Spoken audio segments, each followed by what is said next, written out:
Ready? Please join me for the Pledge of Allegiance. I pledge allegiance to the flag of the United States of America and to the republic for which it stands, one nation, under God, indivisible, with liberty and justice for all. Call the roll, please.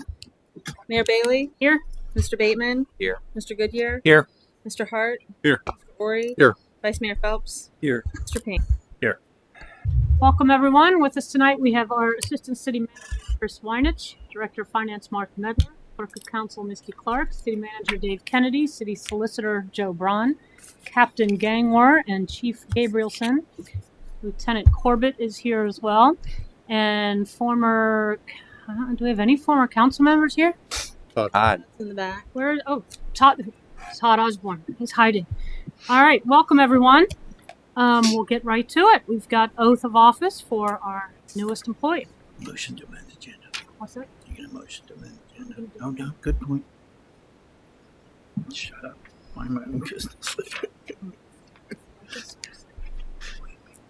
Play Bailey. Yes, God.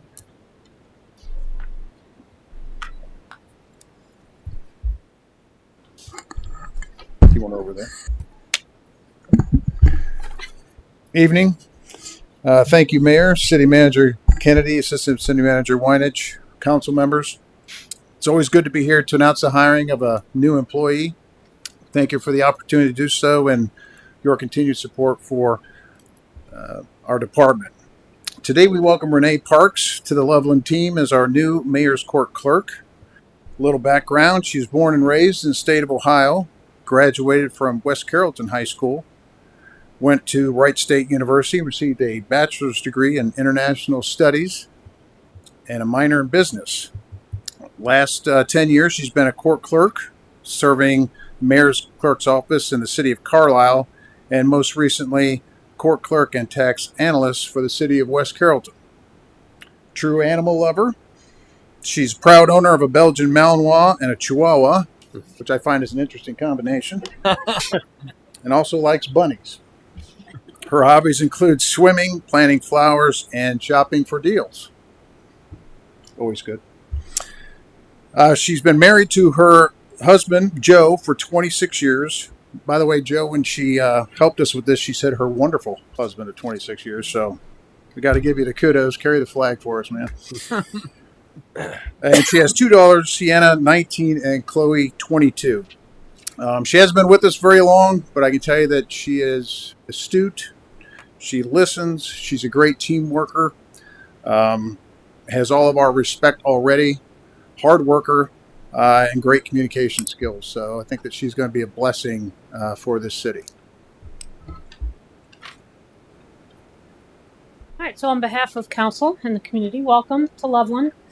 We do this because otherwise we don't ever get to meet you, and you don't get to meet us, and that way we get to meet your wonderful husband and get to know each other a little bit, because we'll see you around. You're not from here, so we've got to. This is a good way for us to welcome you to our city. Are you ready to take your oath? I'm going to ask you if you want to speak, say a few words after, so you might want to think about that. All right, you ready? I state your name.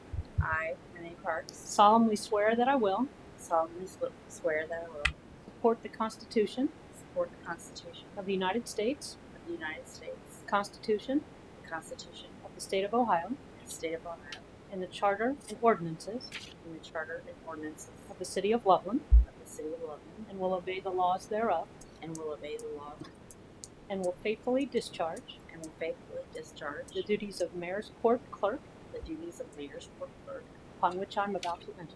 on which I'm about to enter.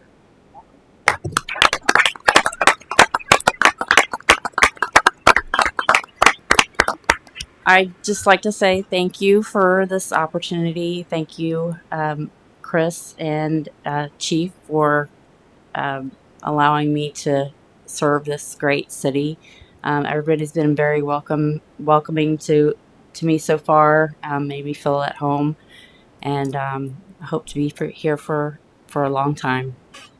Get to know every one of you. Thank you.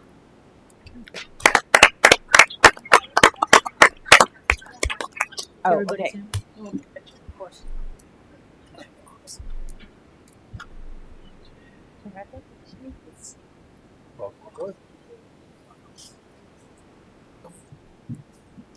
you're here. Congratulations. Welcome. Welcome.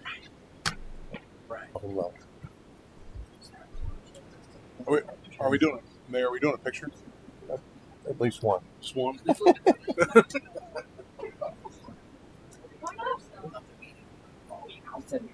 Oh my God, are you serious?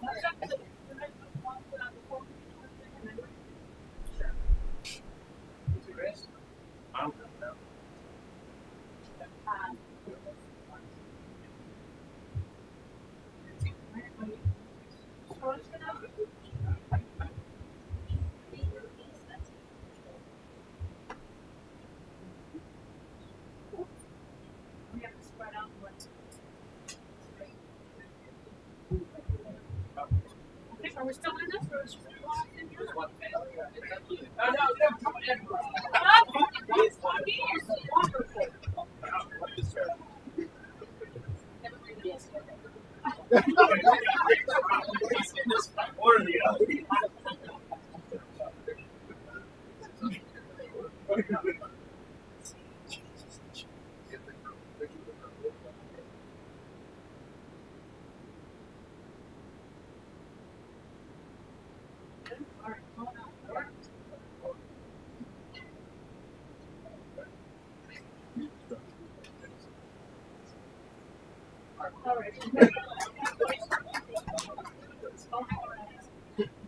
It's just not going to be signed.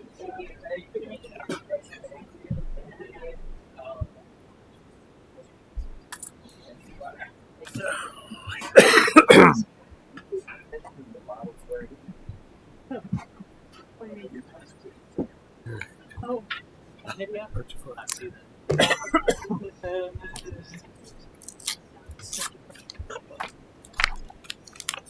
all right, let's do Hearts of Fire weekend. The city's annual Hearts of Fire weekend is back, February 7th through 9th, to celebrate the Valentine's season with love-inspired activities for all ages. Returning this year, ice sculpture tour and live ice carving, speed dating at the train car in the works, dance lessons, painting classes, psychic readings, and singo, photo ops, carriage rides, winter-themed games, and food trucks. And of course, our Burning Love vow renewal with our local Elvis impersonator. New this year, our comedy show at the Landing Event Center on Friday, February 7th. Railroad Avenue becomes Heartbreak Row on Saturday, February 8th, featuring street performers, Stupid Cupid archery, turkey bowling, and a silent disco. Visit Love and Life Loveland for a full schedule of activities. All right, can't wait. All right, I would ask for a motion to amend the agenda to move 13A and B to this point in the agenda. There may have been some miscommunication to a guest as to what time this item was going to be heard. I'll move to amend the budget, the agenda to place 13A and B next on Second. agenda. Is there a second? Second. Call the roll, please. Mr. Bateman? Yes. Mr. Goodyear? Yes. Mr. Hart? Yes. Mr. Ori? Yes. Vice Mayor Phelps? Yes. Mr. Ping? Yes. Mayor Bailey? Yes. Motion carries 7-0. And this item is on page 91 of our agenda. If you want to find that, Kennedy. So, Jim, do you mind coming up the podium? So, those of you who have sort of followed what is getting ready to be a pretty big transformation to the Love and Madeira Road corridor. One of the renderings we always use, even though it's a much bigger project than that, is the roundabout that'll be at Valley View. And part of the plans on that roundabout, there will be a dedicated street that will go through what was the Brogan property, another property that the city purchased, 501. That created access point. The city's Chestnut Street property previously had no access to Loveland Madeira Road, so along with cleaning it up. So with that, there is a full designated street. And I got a call from Jim Grethel with Loveland Museum Center, who out of the blue just said, "Hey, I have an idea for you." So obviously I don't know if I've ever actually come up with a good idea. So Jim came up with this idea. He said, you know what a really neat naming of that roadway would be is William Cobb Way. and it made a lot of sense for a lot of reasons that Jim will tell you about. So we worked with Choice One Engineers to get a little bit better rendering. Peter Sexton donated his time to help the city with what our new signage would be. So this would be done via an ordinance. This how the city has always done this, but it's really exciting, and I just can't thank Jim enough for coming up with this idea. I would have never come up with this. So I asked him if he could come tonight, and do you want to add, Jim, whatever you could add? Again, we Great. really appreciate Sure. you coming up with it. State my name and address and all that good stuff. Oh, good. Many years ago in Loveland, a small grocery store stood on the edge of town, or what was then the edge of town, where the post office is located today. And the store was owned by a William Cobb. And he began his business by selling home-cooked pies and fish door to door. And his grocery store was the only grocery store in West Loveland for many years. And local kids would buy candy and even get a hamburger that Bill would cook on the same stove that is now proudly displayed at the Loveland Museum Center near his portrait. A 1988 article in the Cincinnati Enquirer reads as follows: William Cobb never sought fancy titles or recognition, but for more than a half century, Cobb, or Uncle Bill, as he was commonly known, was the chief benefactor of his native Loveland. When the grocer learned that a resident was in danger of losing his home, he quietly stepped in and brought the mortgage payments up to date. For those who couldn't afford to heat their homes, Cobb had coal delivered anonymously. And when businessmen ran into hard times, he provided financial assistance. But most knew him through the business he and his wife Mary operated for more than 50 years, a combination grocery, tavern, pool hall, and gas station. In some cases, 3 generations of family received his help, according to Loveland City Councilwoman Catherine Sidney. So I've spoken with a lot of locals over the last several months about William Cobb, and those who knew him, every single one of them mentioned what a good man he was and how he befriended hundreds of people over the years, especially the young people. He sponsored numerous local Little League teams, and many people regarded him as the unofficial mayor of West Loveland.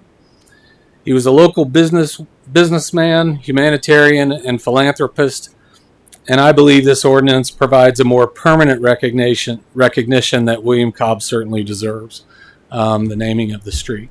So I can answer any questions if any of you have any. What you might have said it. What was the time frame that he had his grocery store? Well, his family supposedly arrived in Loveland as far back as 1856. He passed away in 1967. I believe he was born in 1891. So his store, I believe he opened it in the early 20s, if I'm not mistaken. Yeah. Okay, and there was a plaque and a tree to him. Yeah, in 1988, they planted a blue spruce in front of the post office, and the council dedicated it. And then at some point, a plaque was added, but unfortunately, the blue spruce didn't make it. So, like I mentioned here, I think this is again, a more permanent recognition that is well deserved. Anybody have any questions? Thank you, Mr. Graffin. Appreciate your Thank taking you. time. You're excused now. All right. Does anybody have anything they want to add regarding this? Mr. Bateman? Just gratitude to the Museum Center and to Mr. Kennedy for listening to the ideas of the community. I think that this is truly a great honor and well deserved. And I was driving through this evening, and that's going to be, when that gets put in, that'll be one of the first sort of gateway intersections as you come into West Loveland, into the city of Loveland, where it goes from the suburbs to the community, to the city limits, sort of unofficial, right? The downtown area, so to speak. So I think this is going to be a great honor, and I look forward to any outreach we might be able to do to any family members that we end up doing a an actual dedication when this comes online. So hopefully we can work with the museum and work to try to organize that to really bring it in, with gusto. Thank you. Mr. Ori? Yep. Same sentiments. I appreciate you doing this, Jim. I can tell you, as a lifelong resident of Loveland, I passed many of pop bottles and nickels and a lot of candy bars from him. So I think it's a great idea. Any further comment? All right, this is a first reading only. I'll go ahead and read the ordinance. Ordinance approving the naming of a roadway as William Cobb Way. Thank you. All right, thank you, Grapples. Appreciate it. Okay, back to our original programming. We're ready for the annual report. Mr. Kennedy. So I apologize to everyone in advance. I'll try to go fast. City charter requires that city manager complete an annual report which summarizes finances, activities for the city. Over the years, we've tried to turn this into a bit of a little small presentation where we can sort of focus not only on what we've done, but the role city council plays in those, and of course the roles that staff members play in. A lot of those people are behind the scene, and I think this is a good opportunity to do this. And it was, if you look back, one heck of a year when it comes to constructions projects, and I will try to go through this expeditiously. I maybe got a little heavy on slides, so I'll try to go through this. One of the first things I like to touch on is that, because this was an even number of years, so City Council, in a very cold day in February, went away and met and planned their goals for the next 2 years. Every one of these goals has many sub activities. Those are really what staff is meant to work on, and each one of those are the encompassing.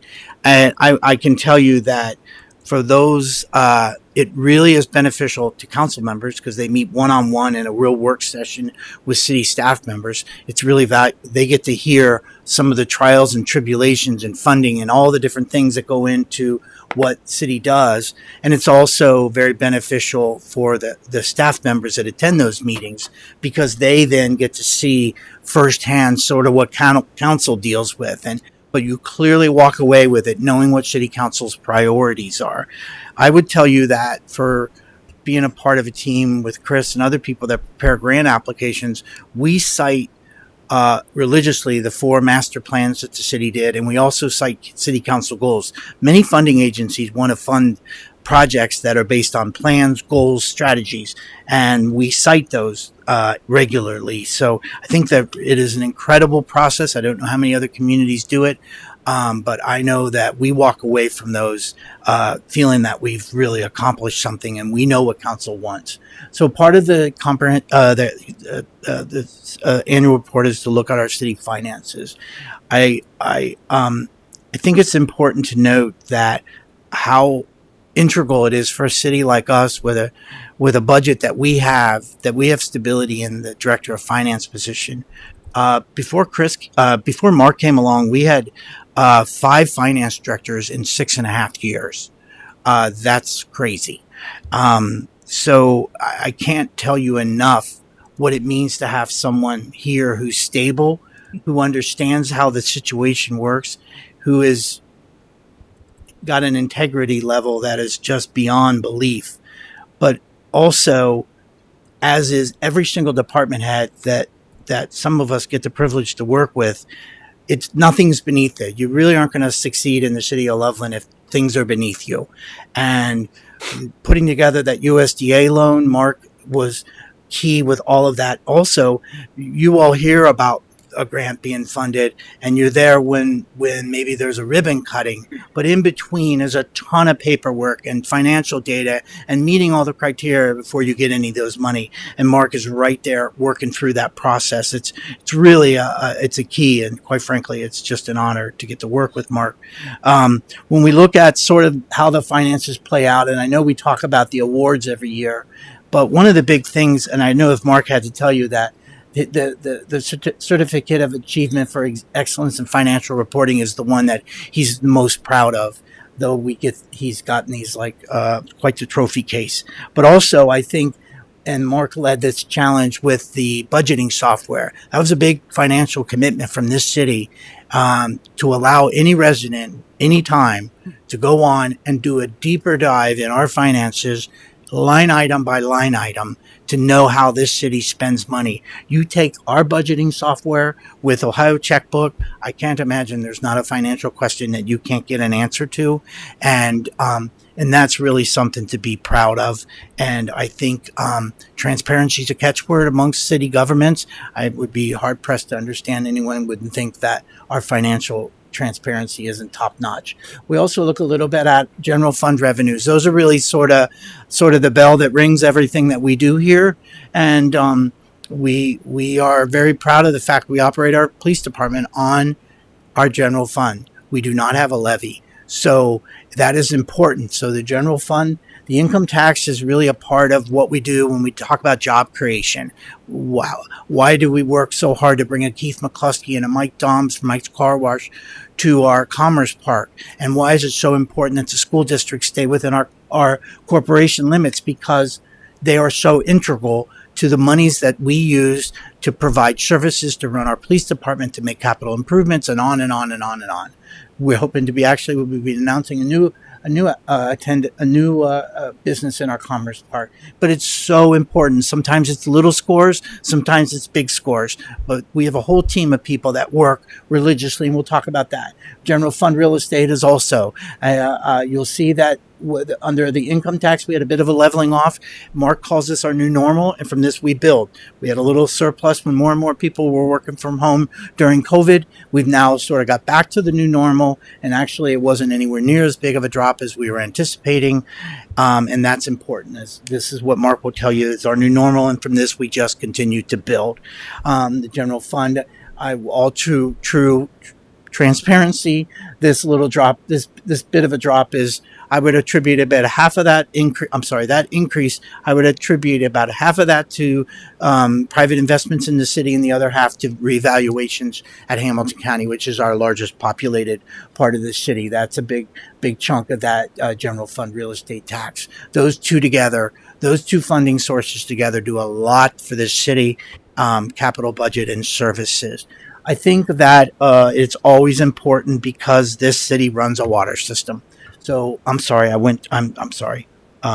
We also look at how we end the year. When Mark's all done at the end of the year, which is early January, we look at how we ended with all of the different funds in the city, and we ended the year with a total balance of over $11 million.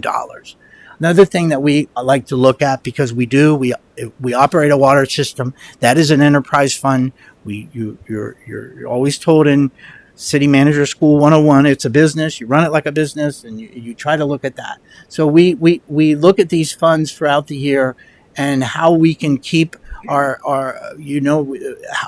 we need to do. The City Council did a 3% rate increase.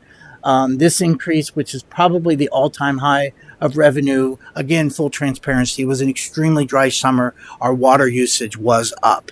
But we anticipate to always be in this range, and that sort of dictates what we do in the course of a year. But extremely important to what this city council did in 2022, in effect in 2023, was creation of the WMR fund. We can't tell you how much of a saving grace this has been to have a pot of money specifically solely designated for water main replacement funds. When you look at this, was the first year that we tapped into these funds. The blue is the revenues, which is consistent. We're gaining about $48,000 to $52,000 every month. We're just filling that pot every month. And we look at the first draw on those funds was this year with the Loveland Miamiville Road Sidewalk Phase 3. Everybody loves the sidewalks. It's an important part of what City Council is trying to do. Without the WMR fund to replace the water mains, because you have to replace the water mains when you're doing the new sidewalks, I would have told you that likely and our commitment to not take water debt, I would tell you that we likely would have had to delay this particular phase of the water main replacement. We had plenty of funds to tap into it, and off we went. What is the key to what City Council is trying to do? The slide to the green. I know it's a little convoluted. This is how much money the city pays in water debt every year. As this drops down, while we take no more debt, while we can operate because we're using this fund for water main replacements, this will continue to drop and drop, and to the benefit of the water op and the water capital accounts. This is really critical. I know it's boring, but it's really important that this city can maintain their water mains and do it.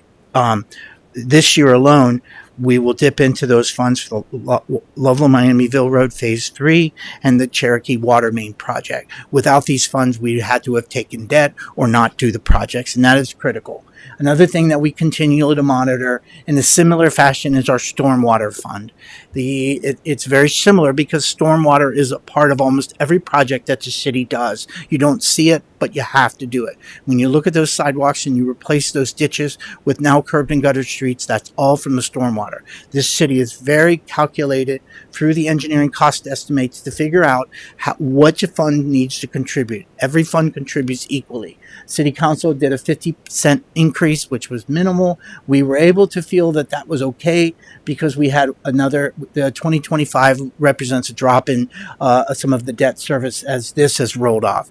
We haven't made a formal commitment to not take any more stormwater fund, but it's basically there internally. And there sort of gives you an idea of how tight we run this in terms of revenue and expenditures in the stormwater fund. Very, very critical to city operations.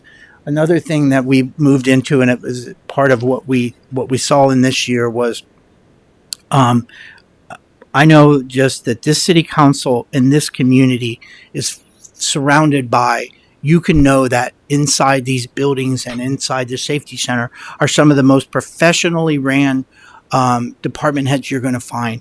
When the city was able to get Julie Robinson back, a lifelong city resident, back to be our director of human resources, we jumped at the chance as quick as we can.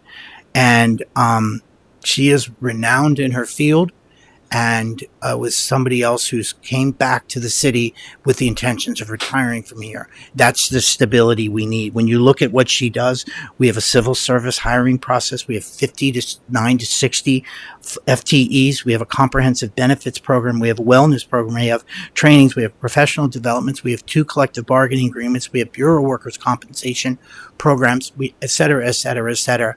We are able to hand that over. Chris and I are able to handle all those operations over to Julie, and not only are they being done, but they're being done to a level that is beyond belief. So when you look at sort of the activity in this year, which was one of the biggest years for personnel movements, we like to always track our FTEs.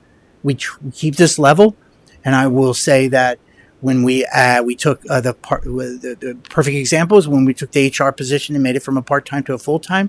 Chief Gabrielson made a corresponding move at the police department, combining 2 positions allowed us to only increase that. So that's the kind of work that goes on. Everyone's a part of it. This year alone, we had 10 people that received Years of Service Awards. That is 160 years of service to the city, an average of 16 years that we do that.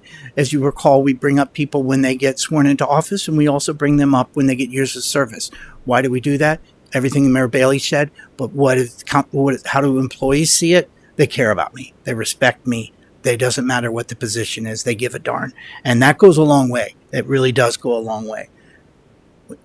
We did a quick summary of the different personnel changes in the year. We had 5 retirements, 7 position changes, 2 promotions, and 3 new positions. Of the average year of the people that retired was 19 years of service to the city. Of those that retired this year, that is pretty special. And those you don't want a revolving door when you're engaged the way this city does. So that is really important.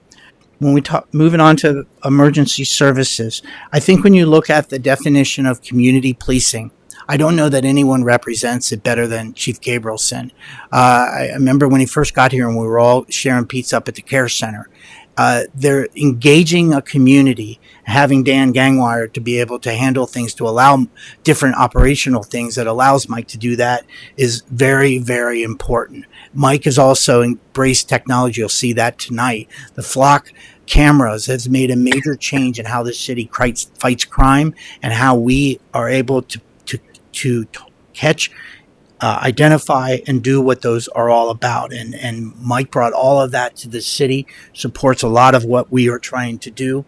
Mike's department currently This changes here and there, but this was an active year for the department between new hires and promotions. But we have 15 patrolmen, 5 lieutenants, and then we have a support staff, and so and that's pretty important. When you look at the crime statistics, so many have dropped: OVIs, auto accidents, total arrests, drug-related arrests. But I think if you ask Mike, and I highlighted it, what he's most proud of is the drop in response time, and hopefully, and that some of the things the city has done with traffic. I know the emergency, the technology that the city, including our connection with Sims Township that we installed at every intersection, that knows when an emergency vehicle comes and then changes the traffic signal pattern so those vehicles can get through unscathed.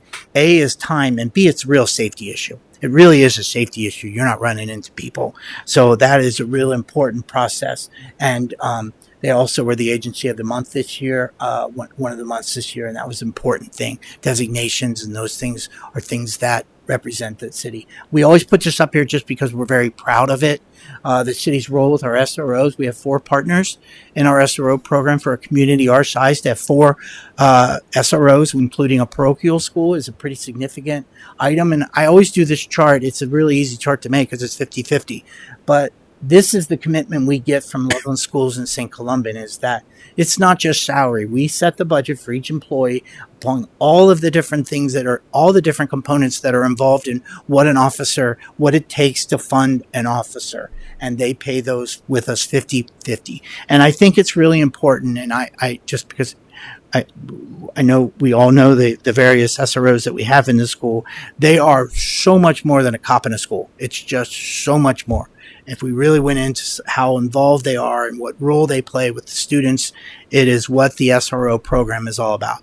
Yes, you're protecting the students, but you're also engaging and making a difference in their lives, and that you see that all the time with our SRO program. And it's something to really be proud of. Financially, they actually dropped their expenditures this year, and our police department learns how to live within their means. You got a new chief comes in from a big department like Kettering. What's he going to think? Actually, he's constantly looking for ways that we can curb costs, how we can save money, what can we do personnel to still get the same results, and how can we, do we need 2 e-bikes this year, Mike? No, let's just get 1. You don't usually hear that from police chiefs, by the way. So, but that's what we get from Mike, is how can we do what we need to do. So moving on to the fire department, I think, when it comes to the gold standard, when it comes to gold standards amongst the state and maybe amongst the country, people think about the Loveland Sims Fire Department. I don't know that there's a more engaged community service person than Chief Huber. When you get to talk to and how they run the department, it's all about how can we curb this. They'll look at runs in great depth and how can we shave a second here and how can we shave a second here. And that is all important. But one thing that always gets lost in the commitment that this city and city council has made is having our own local comm center. I don't know that if you took a poll, how many communities our size still see the benefit to what a local comm center does. And those people picking up the phone live in the community. They know in the community. They're down there. They engage in the community. They shop in the community, and they know everything that's happening. And that is such a commitment, and it's not cheap. But this city sees the benefit of having our own comm center, and I think the safety of the residents benefits. Services, the numbers are, when you look at just EMS and fire runs in the course, you're talking to over 2,800 just fire and EMS runs. We split these up amongst, not to mention the mutual aid runs that the department does. Big year for the fire department was Fire Station 63. You don't have to read these dates. I just put them up there for the bit of an awe factor. In 2020, City Council created a Fire Station Relocation Committee from June 23rd of 2020 till November 18th of 2024 is the process that went involved in creating this new station. To say that Chief Huber was involved intricately in the design, you got to see how the rooms are going to be, what the equipment, and it was really something to see. And it's going to be a better operating and a better looking station because of that. And I don't think we ever really point on how much this fits into the community that it's being built in. And I really want to thank Chief Huber. I also want to thank Chris, because being able to manage it, being able to deal with easements and all of that has really got this thing to where ground is being broken, and we'll all someday be over there with ribbons and so on and so forth. But another big purchase in the year was the Quint. Again, I like dates. You ordered this in 2022. It just arrived in December. This is a state-of-the-art piece of equipment for the city. We were able to use COVID funds to pay for this, and this is a big step. And it's a great addition to our firefighting. Just some of the things that you look at when you look at the department, you look at their training and the standards that they keep. You look at their engagement in the community. They're actually part of the community. We don't even talk about what the Firefighters Association and all they do to donate back to the city. I could go on and on, but Chief Huber would probably tell me I wasn't supposed to do that. So I'm going to move on from that. But these are just small samples. When we talk about, if you Google what makes up a good community, you get like 18 different samples. I think when you look to Google what makes up a good community, it's the services that we provide, that services that are provided to a resident. Nothing is more clear in that with what happens in our public works department. When you look at all of the duties and all of the responsibilities, the acres and acres of open space that they maintain, a water system, a stormwater system, it is really something to behold, all of what goes on. And of course, over the last 2 weeks, they've been out in frigid cold weather without a complaint, fixing some water main breaks up in the Heights. Get there, identify it, call oops, get the lines marked, and start digging. And it's never a complaint. It's right to the source and get on to it. And of course, we obviously always have to point out how much salt we purchase. So, sorry, Mike, John, I did that for you. Our annual road program, we talked about this a little bit earlier in the year. We have leveled that off. Our standard on our study was $880 a year. We're trying to maintain that. One of the things that we've done with the road program, when we were up in the million and the 1.2 million, we were able to get all the major roads. So now we're able to focus solely on subdivisions. And that is key. That is what the residents see. They see. And we're focused trying to knock out full subdivisions as much as possible. Stony Brook and the Heights has got a lot of attention in 2020. In 2024. Couple key purchases this year, and I point these out because I think this is symbolic of how the city tries to operate. The water valve exerciser, which will hopefully lead to many things, along with a reduction in water leaks, but more than that, identifying valves that, when working properly, can isolate people from large areas of town being out of water. But I want to point to this $40,000 grant that Ricky Gregory, was our water treatment plant operator, writes on behalf of the city and gets $40,000 off of a $70,000 key piece of equipment. That's the kind of mentality that your city staff members have, many of whom you don't even see on a regular basis. City needed a new pickup truck. How do we offset the cost? Sold a bunch of unused equipment. Used $15,000 directly towards the total cost of that equipment. Those are the kind of things that we do. We're not sitting here just spending money willy-nilly. We really do try to figure out a way to offset stuff. That's the kind of stuff that goes on in your public works department. So I wanted to talk briefly about our economic development. And so it's really hard to put into words. There's no doubt that the city lost a lot of talent in 2024. But I also can't tell you enough how fortunate, and I think it's representative of what city council does, that we were able to attract someone like Chris to come into the city and to begin to work for us. The gifts, the talents and the skills are timely, not now, but will always be talented for years. We don't ask for, one of the things we ask for everybody who engages with residents is, we're a restaurant, they're your customer. And it sounds hokey, but it's true. You may only engage with one resident a month, but if you walk away with it, that it was a good thing. And Chris, you didn't even have to teach him. He understands it. people in this building like to work for him. It's a great fit. And I will tell you that don't know that I was supposed to be teaching Chris. That's the way y'all planned it.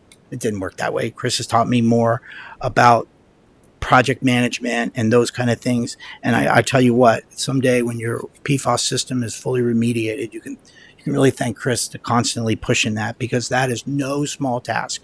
So I can't say enough about where we're at and how fortunate we are. And for those of you who know Bruce Hawk, we all like Bruce Hawk because he's a wonderful man. Bruce is sort of the one that gave Chris a heads up about this position. So next thing is time you see Chris, Bruce, give him a little pat on the back. So going on to those departments and what's under Chris is the building and zoning department. We always look at sort of what happened in the year, and we look at the new residential and what's sort of the trend. I should have taken this chart way back to the late 90s, early 2000s, when this chart would have been up here with the new homes. Those days are over.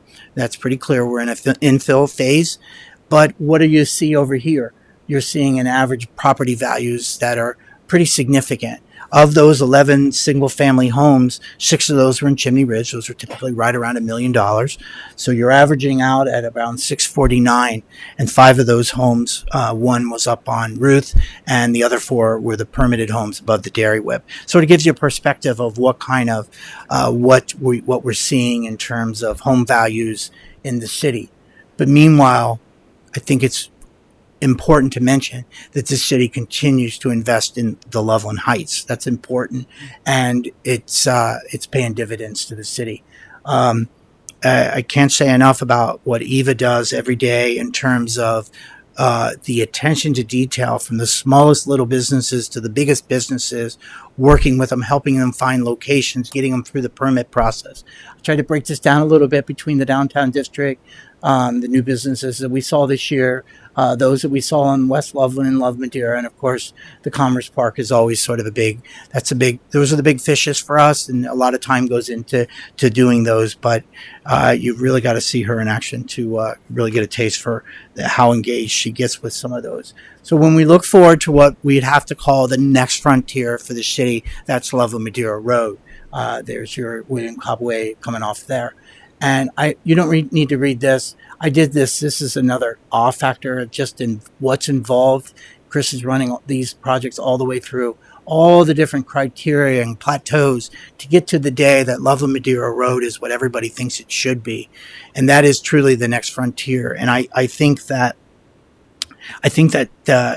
you'll see this is a long process. When you hitch your wagon to ODOT and OKI and all of those funds, it's great money, but be prepared, because it is a process, and this is being led and just jumped into it flawlessly. I can't emphasize enough that the city is taking an active role. City Council is dedicated towards not only the infrastructure side of making Loveland Madeira Road what we think it would be, but also the economic development side of it, along with 2 key acquisitions.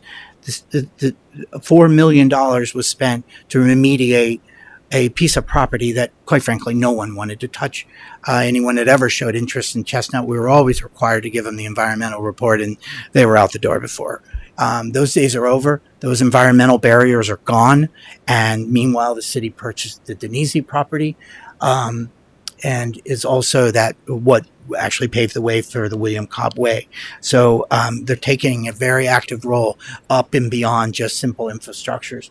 Capital projects for the year was a doozy. Sometimes those aren't just planned. It just means when the funding came in, and so on and so forth.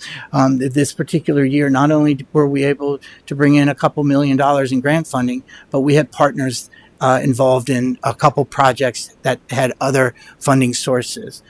So these are some of the funding agencies that supported this year's capital projects, and these are some of the partners who were involved in funding both the West Loveland Bridge and Hamilton County and Claremont County, and the East Loveland project, which was Claremont County and the Metropolitan Sewer District. It was the ultimate partnership. Both of those projects were.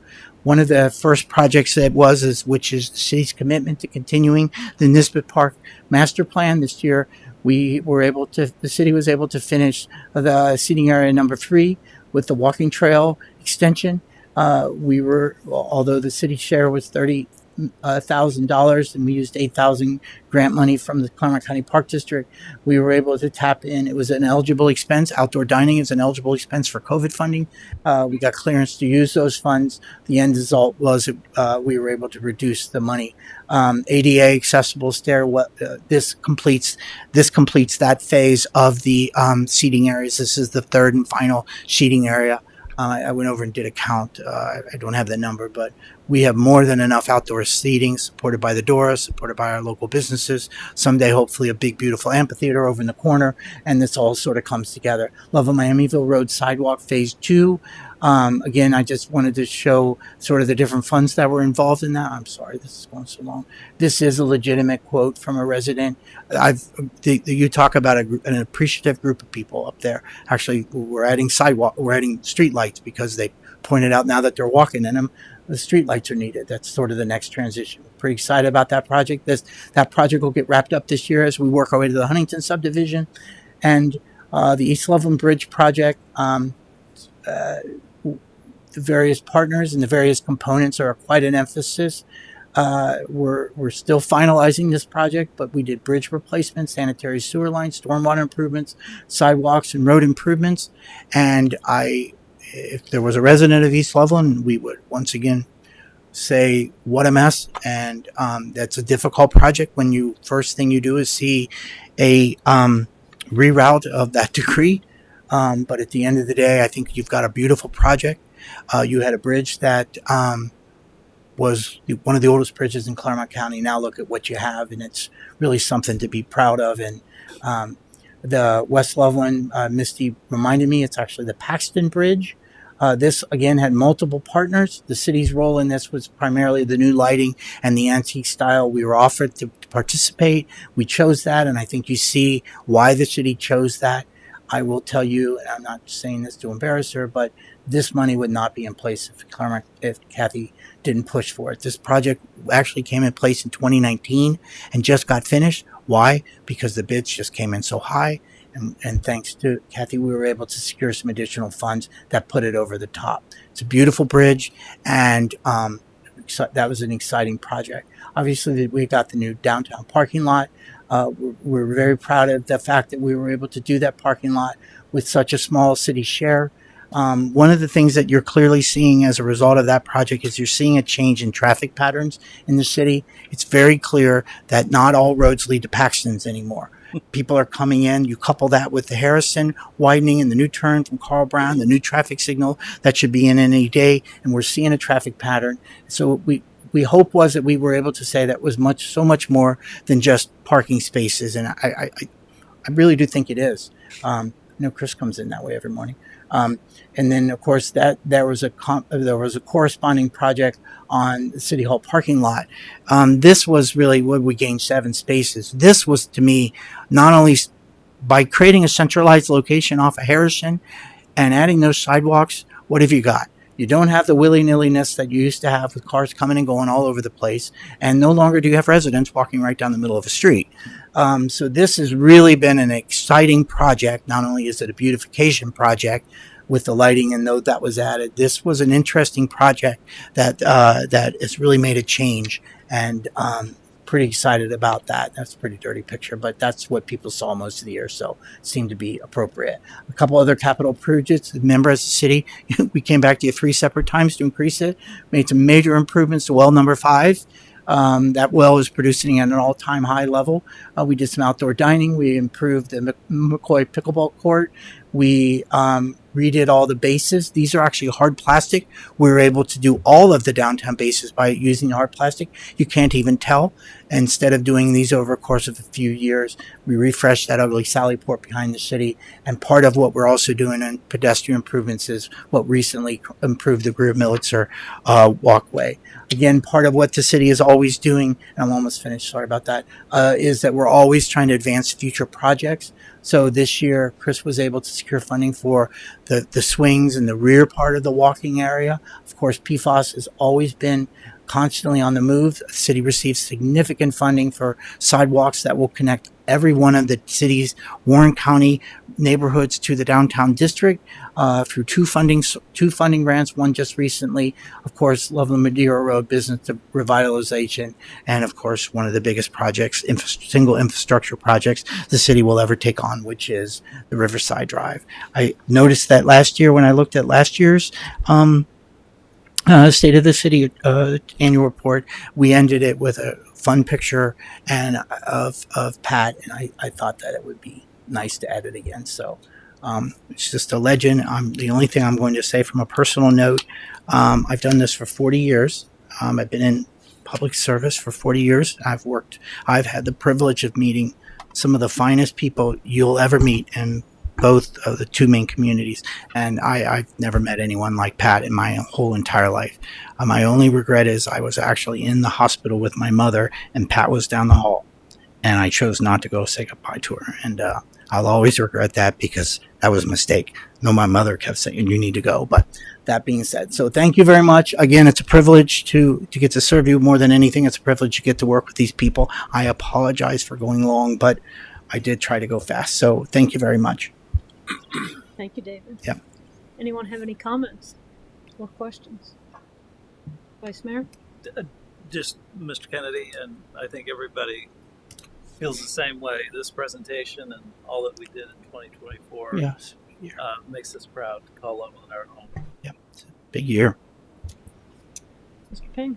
So I think it's important too to note, we heard about the people scrubbing the deck. We heard about the first mate. We heard about the kitchen cook. We heard about everybody on the ship except the captain, who left off his name on the parking lot, by the way. I think, we have a fantastic staff here. Dave leads them very well.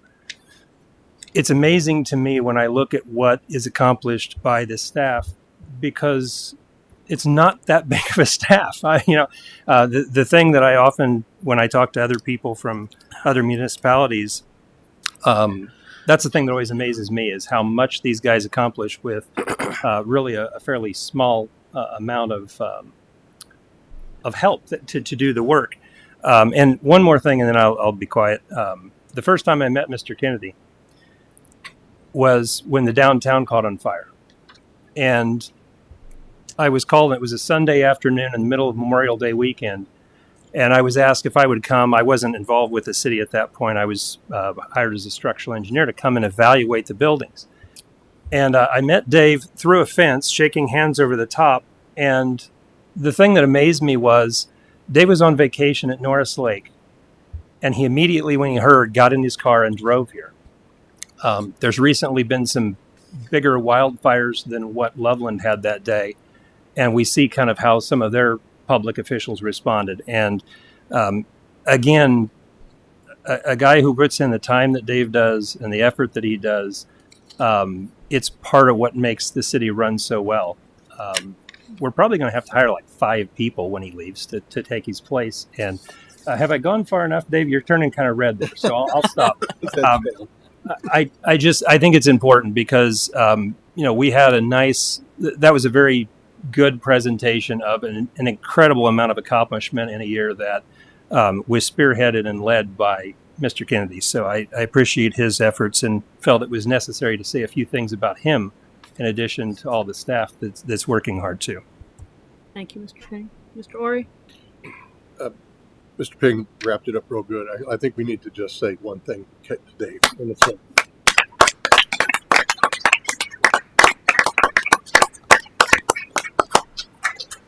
well done. Yes, Mr. Hart? I would obviously echo everybody's sentiments. I just think it's an incredible amount of work. Everybody sat here and listened to nearly 35 minutes of speed talking in order to do it that fast, because so many things get accomplished in a course period. It's truly incredible the amount of work that, to Mr. Phillips' point, the staff size, Mr. Ping's point, the leadership that's here, and one thing that Mr. Kennedy mentioned on a number of occasions that I think is paramount to the success of our city and our staff is the way that everybody in this building treats people. it's a first class operation from the top to the bottom, and it's appreciated as as a person who gets to work with you guys, and as a resident to be served by people who care so deeply about their jobs and understand the importance of this community and the purpose they have for this community. So, a personal thank you to everybody who works here. Thank you. Anyone else? All right, I would echo all that. I think it's obvious we at least all recognize how lucky we are not just to have all of the wonderful staff that we have. We could not have accomplished all this without them, but our quarterback as well. And we do not take that for granted. Yeah. We're all very appreciative. Well done. Okay, open forum. Is that where we are? Yes. Deidre Hazelbaker.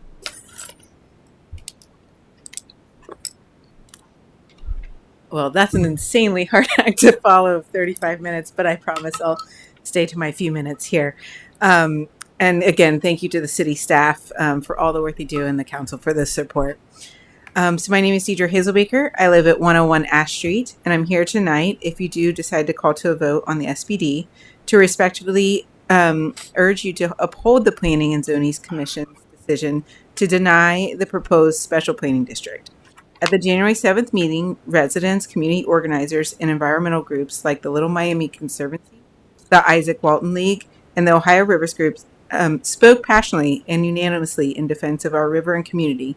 Their message was clear: this proposal would compromise our environmental protections and increase risk like flooding, which would harm both natural resources and neighborhoods. And it was a very packed house that night out through. Andy was here, obviously, because he serves on the commission. And it was very heartfelt and warming to see kind of those that spoke that evening.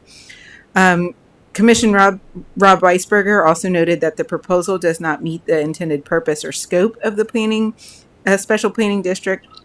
And while fully respect those that did have differing perspectives on the commission, the overwhelming voice of the community was clear: to protect the river and not allow for the 12 home development. And then that separates on that issue. And on a very separate note, and again, just always do appreciate the 2024 report. You can see all the work that's done in the city. But in light of the recent federal grant changes, and in some uncertainties in the funding, I do ask and encourage just transparency. As you guys know information on the funding that's coming available that could affect any city projects, that you share that with speedy updates from the city. So those could affect some of our projects, some that were mentioned in the 2024 report that are still going on, like the Cherokee water main replacements and the PFAS remediation plans, because those do have funding that is tied to some of those uncertainties. So I do hope that you continue to provide those clear updates. Have very much appreciated those staff reports and updates that have been added to our council meetings. So I know there's probably more unknowns at this point than you have knowns, but it's just, again, if you can make sure that the community's informed. And then finally, kind of experiencing similar uncertainties, to acknowledge the nonprofits that serve Loveland. These organizations are vital to the community's well-being, and I hope we can continue to support and collaborate with them to serve the residents and those that might also be affected by the funding. Those that serve, like Life Food Pantry, that serve those that might be experiencing poverty or needs being met. So thank you for your time. Thank you, Susan Sprigg. You could please say your address. Mm-hmm. Hi, I'm Susan Sprigg. I live at 502 Park Avenue. And I'm also here to share my support for the recommendation made by the Planning and Zoning Committee. It was a fabulous meeting. We had about 60 people come to the room. I'm a resident of that neighborhood, so live about a block from where the proposal was made to have a special planning district for 12 additional new homes put right across from Schildmeyer and the Historical Museum. Certainly, I am not anti-development. In fact, I think that there's a lot of wonderful things happening, but I also definitely think that Loveland has a lot of amenities that are really important to the community, our natural spaces, our river, and these are things that we need to make sure we protect. The concerns that I've heard from my neighbors in the community included definitely the health of the river, protecting our natural spaces, the critters and ecosystems there, flooding and an increase in the potential risk of flooding for other properties. But I'll speak specifically also to the feel of the neighborhood and the deep concerns for adding so many homes to a neighborhood, doubling essentially the number of homes that would have come to that street. Really, the character of community is important, and I can see in all the work that you all do that you are trying to balance all of those things. How do we maintain a lot of what has made Loveland fabulous while allowing for that growth and development overall? And so I encourage you to continue doing that. I appreciate you hearing the voices of community and encourage you to accept that recommendation from the Planning and Zoning Committee. Thank you. Thank you. David Patterson?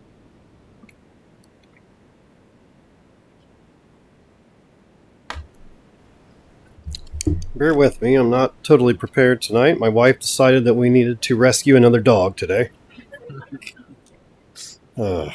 Please state your address if you will. David Patterson, 185 Wall Street. I'm about a block and a half from the proposed development. First of all, thank you for having me.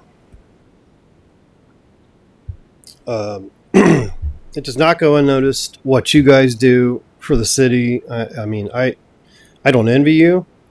I appreciate what you do. You're all doing a great job from what I see. The development, it's crazy this past year, all the development that's going on in Loveland, and the restaurants that are willing to come in now, knowing in the past we couldn't keep them afloat through winter. Now there's a momentum here, and it's good to see. It's great to see all the change and all the development. I too agree with Susan. I am not against development. We love this development. It's going to result in a beautiful city. I would say it's okay to pump the brakes once in a while on certain ideas. There were 60, 70, 80 people here that night of the zoning meeting. They all kind of felt the same way. The majority of them did that approving the SPD would not be the best idea for Loveland, for downtown. I'm a local appraiser here, and I have lived in Loveland for probably 12, 15 years, not as long as most of the people in downtown. But definitely a reason why we moved there was it's the downtown, and it's Loveland. It's not the hustle and bustle. It's not why people come here. They don't come to Loveland for hustle and bustle. They come here for what's in the logo, the hills and the river. The new Nisbet Park renovation, beautiful. But I've noticed over as an appraiser and as a lot of the people here, and in the zoning and at the zoning meeting, and the people of downtown notice the $1 million homes kind of going up in the little spots wherever they can go, and that's great. If those are our new homes, the $1 million homes, I mean, they're typically going to raise the value of all the homes in the community, right? And yet all these people here are saying we don't care. We don't care about that. We feel it's more important that this piece of property on the river be left alone, or treated in a way that's more respected than maybe some of the other spots on the main drag, or like the place by the Dairy Whip, what's it called? It's slipped my mind. It's famous, great place. That little spot there is perfect. Those new homes are going in there. We're all like, right on. Over by Eads Lumber, the single street, perfect. It's a four-way stop. You took something that was a four-way negative stop and turned it into, property taxes coming in, beautiful $600,000 to $900,000 homes that overlook the city. It was great. Love that.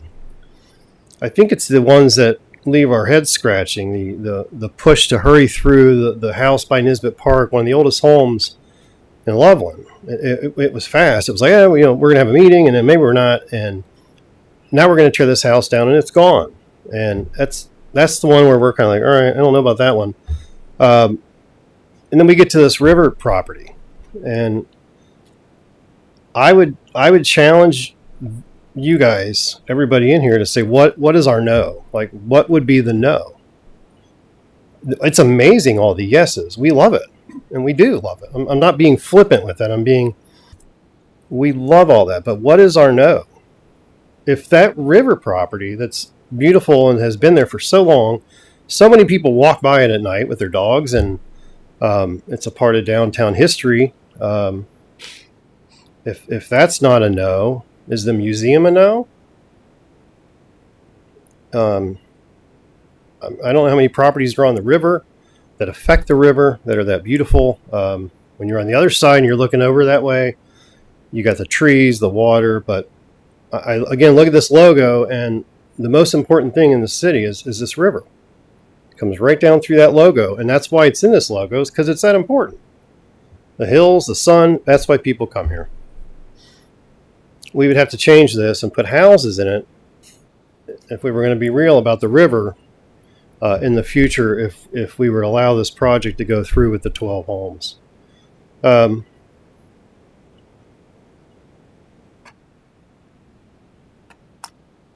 so sorry.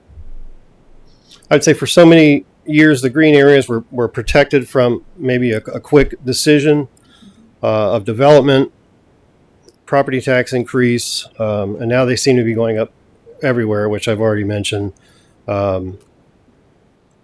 I talked about the increase in the value of the homes, which the people would rather see. I mean, selfishly, would we all like our homes to go up? That'd be great. They're going to go up anyway in this town, and we would rather see that river protected and that property treated differently than maybe the rest of them have been. The water, I appreciate the PFAs being recognized and mentioned up here. I would like to see more on that, but that's not for tonight. I talked about the appeal to downtown, the outdoors, the canoe livery, the bike path, the river. It's not all the housing coming in. And to come in and out of the city, it's great. We are creating more avenues to come in and out, and the traffic patterns should be good. But as we add more homes and more homes and more homes, I feel like we're gonna run out of space there. We're gonna run out of ways to do that. I'm worried about the moving water patterns from if we put this development in, we got flood zone that kind of comes around towards the park there. I worry about how that could change or be affected by that. So with that being said, again, I appreciate your time. I would just ask you again, what is our no? Because it doesn't feel like there is one. And I love this development, but I would ask you to pump the brakes, maybe think about it more. If it is, if it's a yes, I would ask you to think about it more. And I appreciate your time. Thank you so much. Thank you. Mr. Justin Dudley.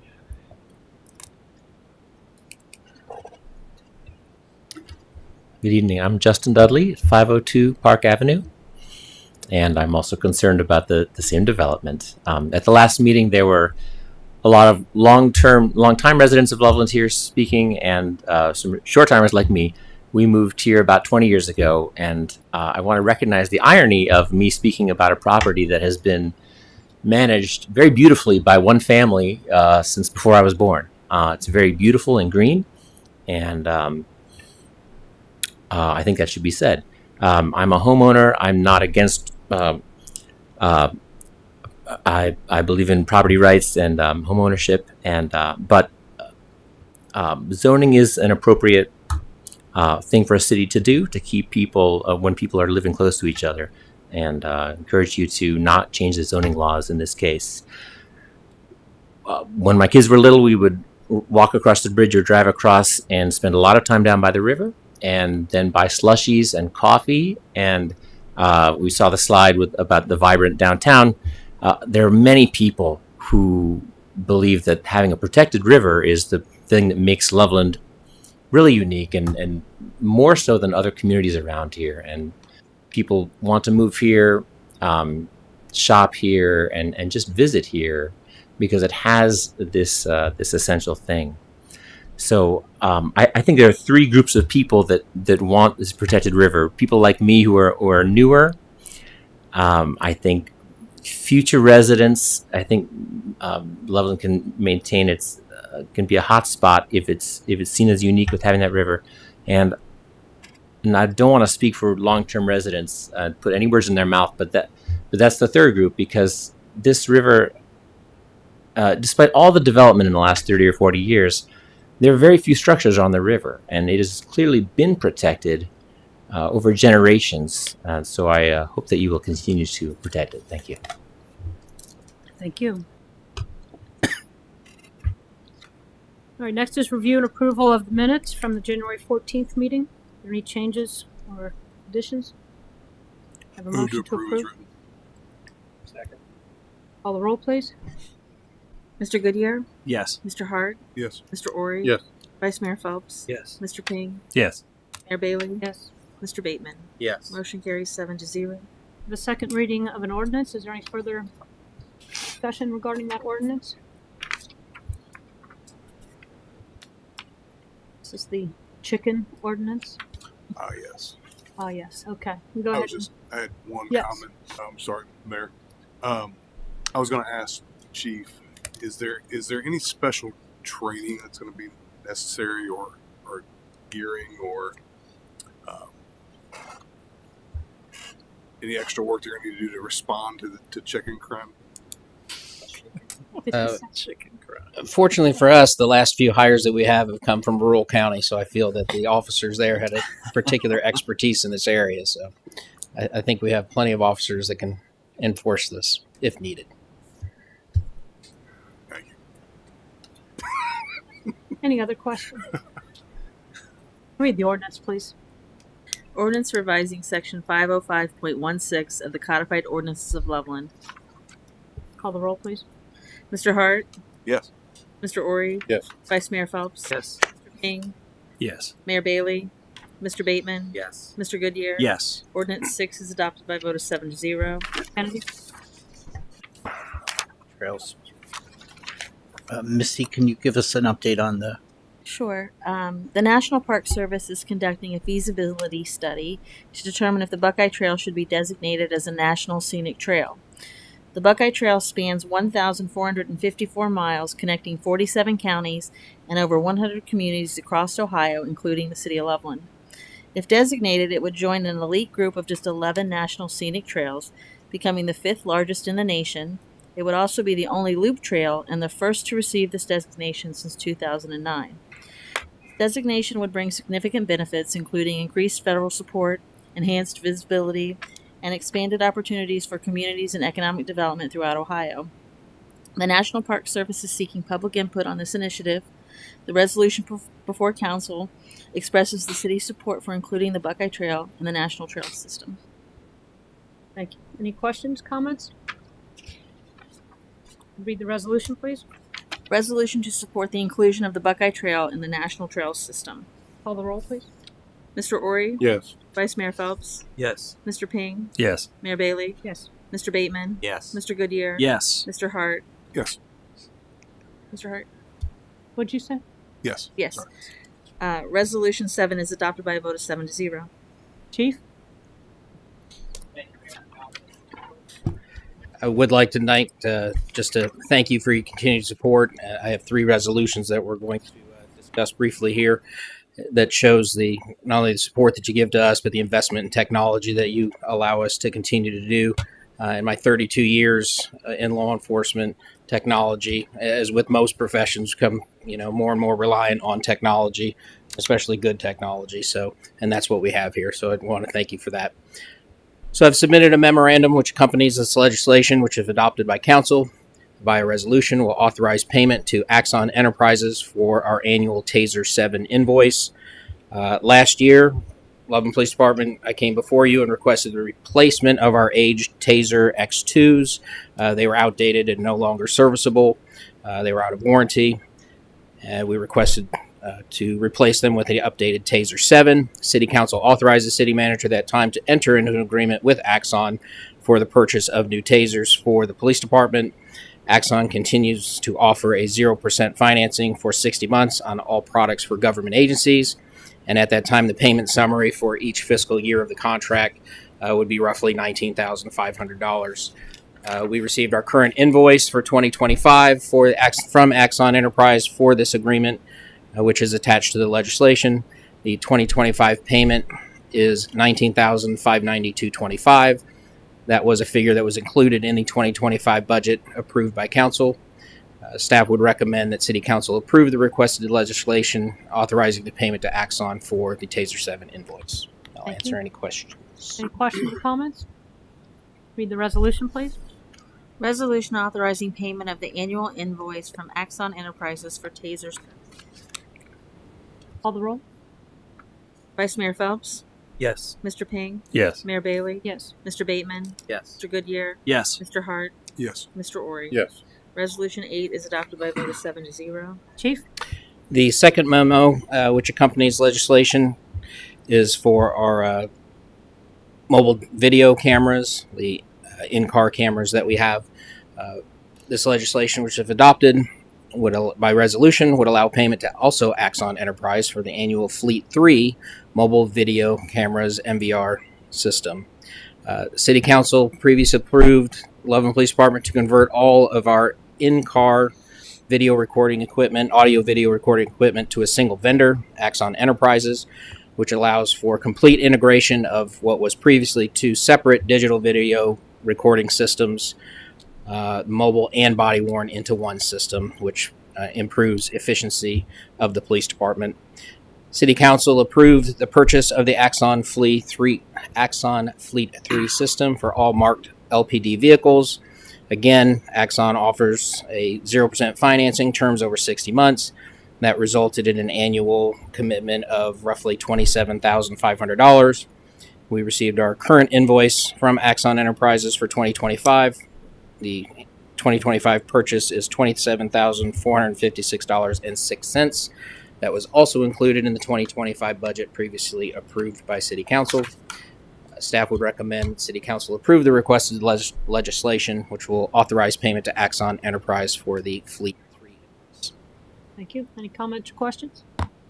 Read the resolution, please. All right, just a quick Yeah. question, a sorry, clarifying Mr. question. Bateman. MVR is this acronym that's used for motor vehicle cameras? Correct, yes. And I noticed in the annual report there's an MVR fund. Are those the same? Is No, that connected? was WMR. Okay, sorry, there is an MVR funds in the annual report. Oh, that's motor vehicle revenue. That's our MVR fund. Motor That's vehicle the revenue. road Okay, funds. it's we not. get from the- They're not. No, Okay, no, that's. all right. I'm sorry. I was just The I tag. flagged that MVR for a question. Okay, thanks. All right. Any further questions?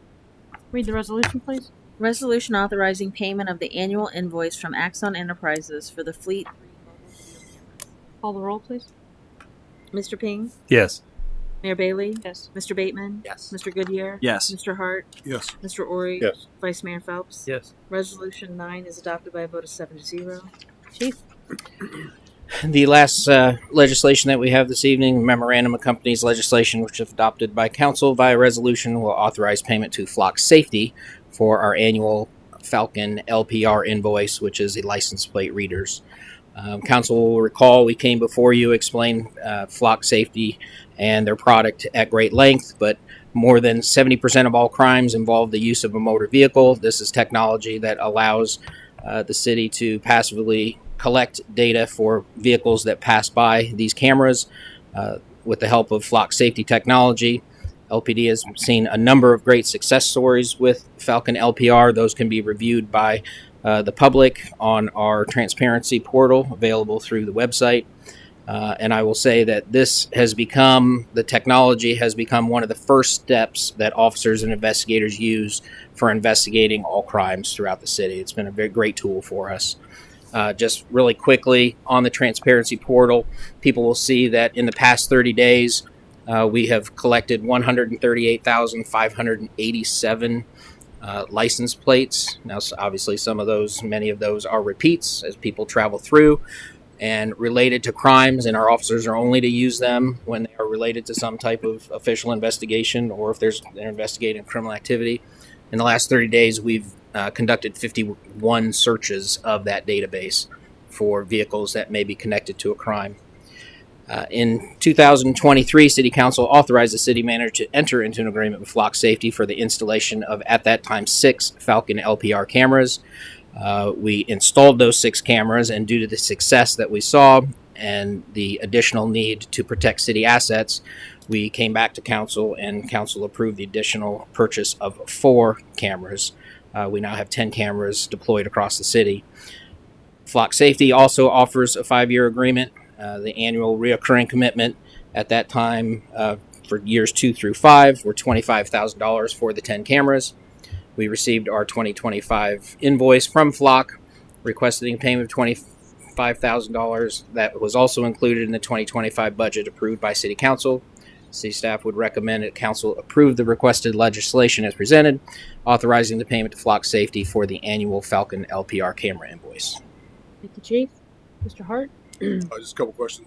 One, have you had any kind of technical difficulties with these things or software issues? So the fortunate thing, the great thing about Flock is that they are very responsive. They actually maintain. So we in fact had a camera at one point over here on Railroad that through, don't know if it was the cold weather, if it was the ice or whatever, they actually failed. We noticed the failure. I contacted them. They've scheduled a replacement. They come out. They do everything for it. We did have a camera that actually went down. There was a drunk driver that crashed and took one out. We called them.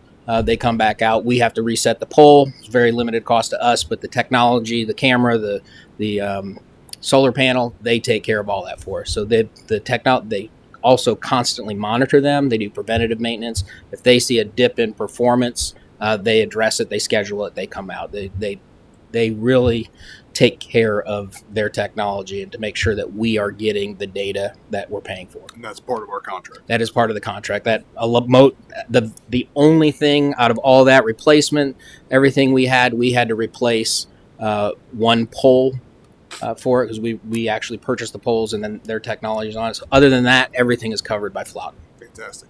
At the end of this 5 years, this may be a little preliminary, but do you see us renegotiating that contract? As you kind of get into year 3 at the midway point, is that where you project us to go? I definitely see the value. In fact, there's potentially one more camera that we might come back, but Flock technology comes back. We actually locked in for 5 years to avoid a price increase that they had released because they are becoming the leader across the country.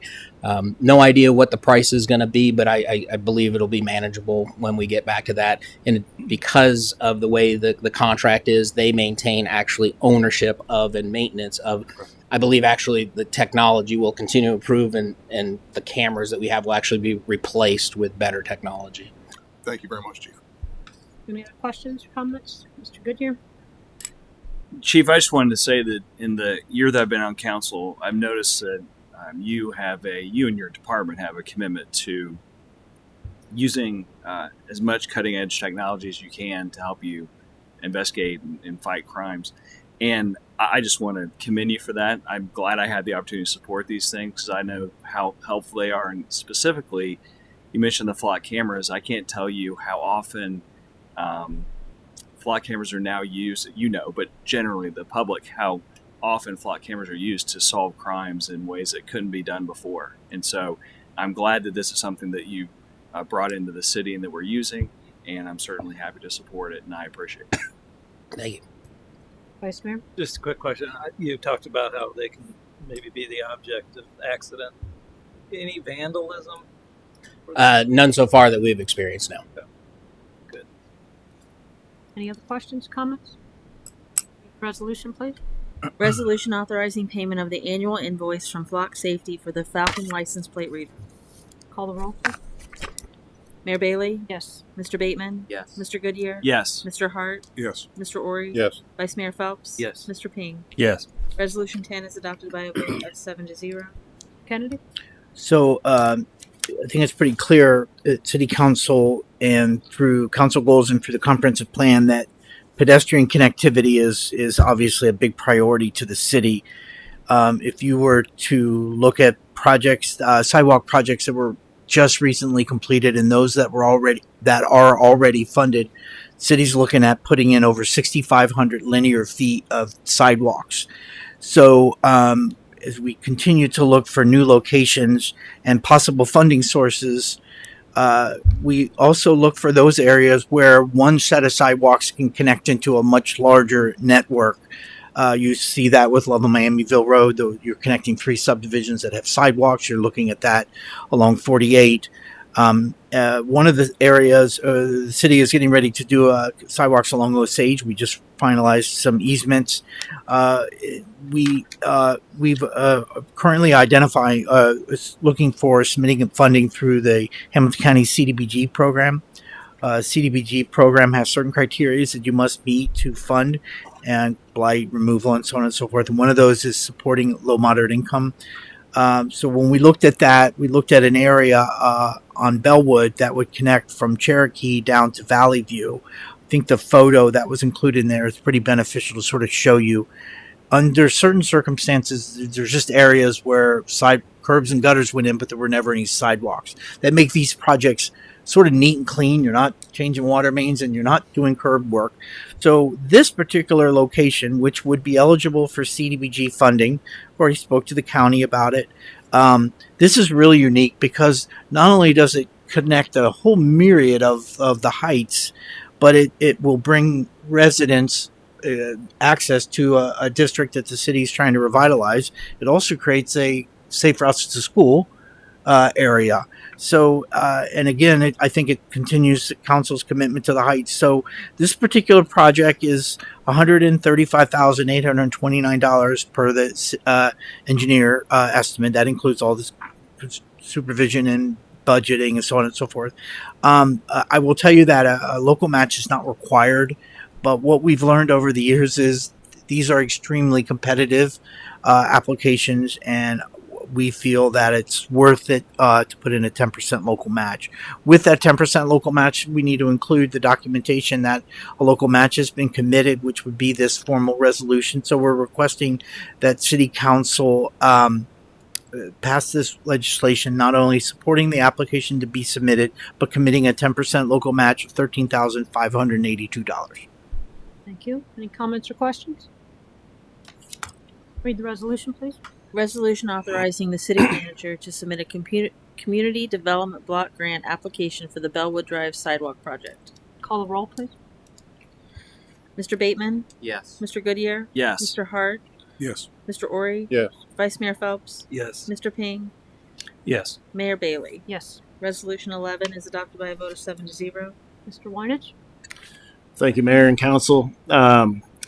As kind of to piggyback off of Chief Gabrielson talking about technology and how we're advancing, one of the opportunities we have is within our public works field, where we have a lot of underground utilities. One of them specifically being our water mains. We have all of our water mains mapped in what's called GIS, so we know where they're at. We've got them in a mapping system. But kind of the next step and the next thing that will help us plan for the future is a water system hydraulic model. And we talked about this. I know you've heard it from me before about implementing this, and it was part of our 2025 budget. But this will really allow us to analyze our system and analyze the behavior in the system. So some of the things that we'll be able to do with this computer hydraulic model is we'll be able to look at pressure zones and look at how we can improve our pressure management within those zones. So what that means is you've got, our system's not completely off of towers. So we've got a lot of towers in the system, water towers. We've also got a lot of pump stations. So some of these main breaks and some of these issues we may be having, we could potentially see some benefit with this model, where we see areas that we could knock this pressure down, potentially put in pressure reducing valves.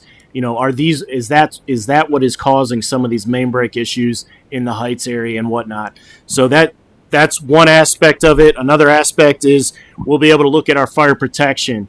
When we run this calibrated model, we'll be able to see every area, every hydrant. We'll be able to know what we should be getting out of that hydrant for gallons per minute and for pressure. So we'll be able to analyze our fire protection needs. We'll be able to look and see with our main break data, we will overlay that into this hydraulic system model, and we'll be able to plan for the future as far as which areas we need to focus on. Obviously, we know age is a big factor, but sometimes it's not just age. Sometimes it's also the pressures that the system is seeing. So this model will allow us to look at that. We'll also be allowed to, as we get new subdivisions, as we add potential water main extensions, such as on the Grail property, what does that mean when we extend a main? What does it do to the system? How does that impact the system pressure wise and with fire protection? And it'll allow us to be more resilient with our system.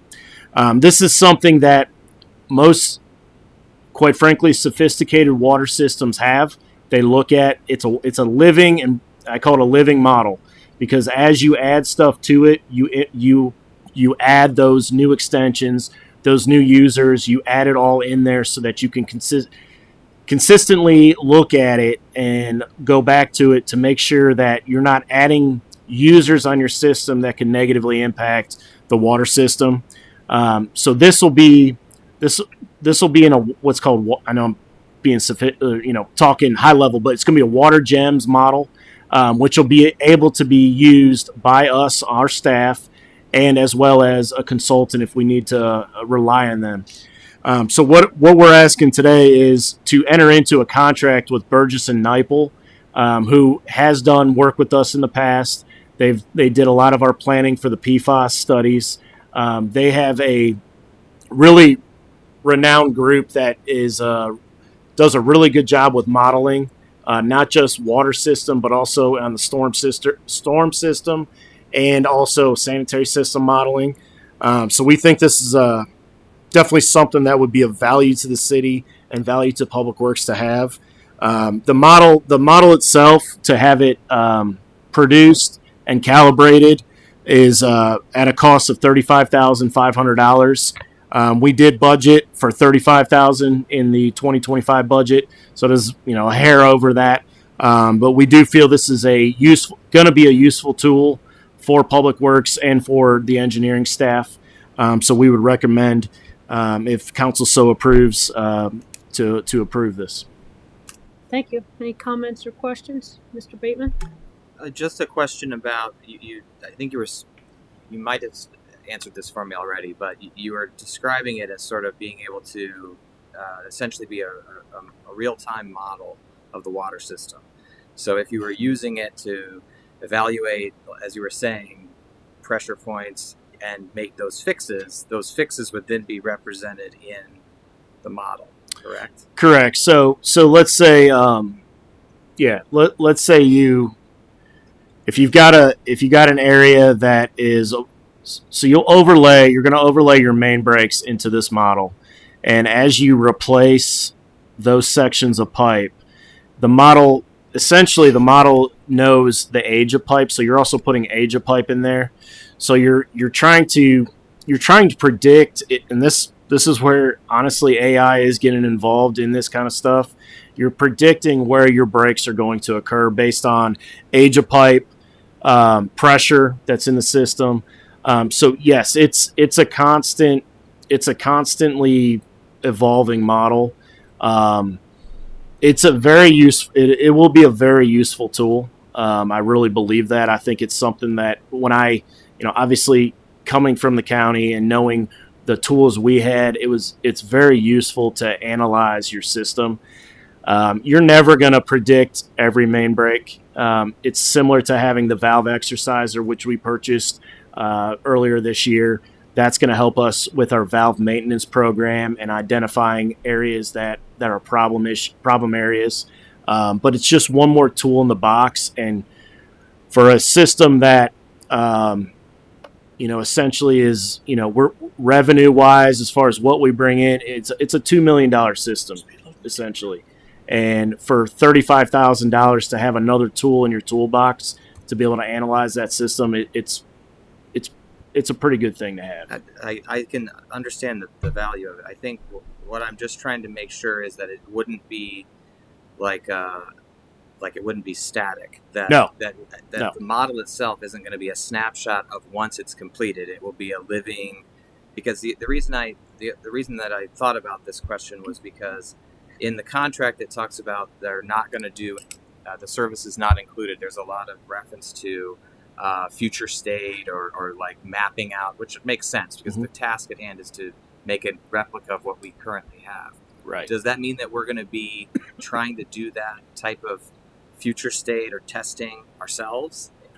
So I would, for this type of model, you would probably every couple years you should make it a priority. I would suggest making it a priority probably every 2 years to update the model. There's not a whole lot. The updating would be adding in any new mains that were added because of the state that the city is in, which is pretty close to build out. This is having this model. It's not like a growing city where you're going to be continuously adding a lot of things. You probably will only need to go back to your consultant every couple of years. Maybe not even that, quite frankly. So no, I don't foresee a lot of cost. I would say maybe a couple $1,000s in the next five years is what you're looking at to just have it updated. But that has to be, staff has to take that on and decide, do we need to update this? Does it need to be updated? But I think what we're getting from Burgess and Nyepel out of this will get us where we need to be. Okay. Thank you. Vice Mayor. So the data that has to go into this, is it already available in the department, or do we have to have staff gather data to make it work? I would say 99% of it's already available. The only thing is when what's called a calibration. When they run the model, it'll be put into the computer, basically, with all of the elevations of your towers, your pump run time, how your pumps are running. So we're going to give them all that data that we already have. The only thing that will be additional is when they calibrate it. We will go out with staff and we'll flow hydrants. So you're going to flow hydrants, and you're going to tell them what the tower levels are, what pumps are running, and basically they're going to calibrate that model to make sure the computer model matches what the real system is seeing. So as far as any additional data we have to give them, it's very minimal. So it may be 16 hours of staff time to flow hydrants and take pressure readings and flow readings. That would be the calibration part of it. So there's not a whole lot. Pretty much everything we have is available to them. So elevations, water, all of our mains are already GIS'd. That was done by an intern prior to me getting here with the former city engineer. So everything is there. It's just a matter of getting into that computer model. Any other questions, comments? All right, read the resolution, please. Resolution authorizing the city manager to execute an agreement with Burgess and Nyepel for professional engineering services for a water system hydraulic model. Call the roll, please. Mr. Goodyear. Yes. Mr. Hart. Yes. Mr. Ori. Yes. Vice Mayor Phelps. Yes. Mr. Ping. Yes. Mayor Bailey. Yes. Mr. Bateman. Yes. Resolution 12 is adopted by a vote of 7-0. Mr. Weinich. In 2020, the city decided to move forward with a video management system for all of their cameras across the city. So we have cameras at intersections, we have cameras in public parks, we have cameras at public buildings. And since 2020, we've continued the commitment to expand that. As Chief Gabrielson talked about flock cameras, these are not those flock cameras, these are our cameras. So they're a little bit different. These are higher quality, higher resolution, but they also serve the same purpose that Chief mentioned in helping with crime, helping with accident reports. So we've gone from, I think we started, I don't know if I have this, but I talked to John Fry about this. I think we started with about 35 to 40 cameras, and we're up to 72 cameras now throughout the city that have approximately 145 view angles.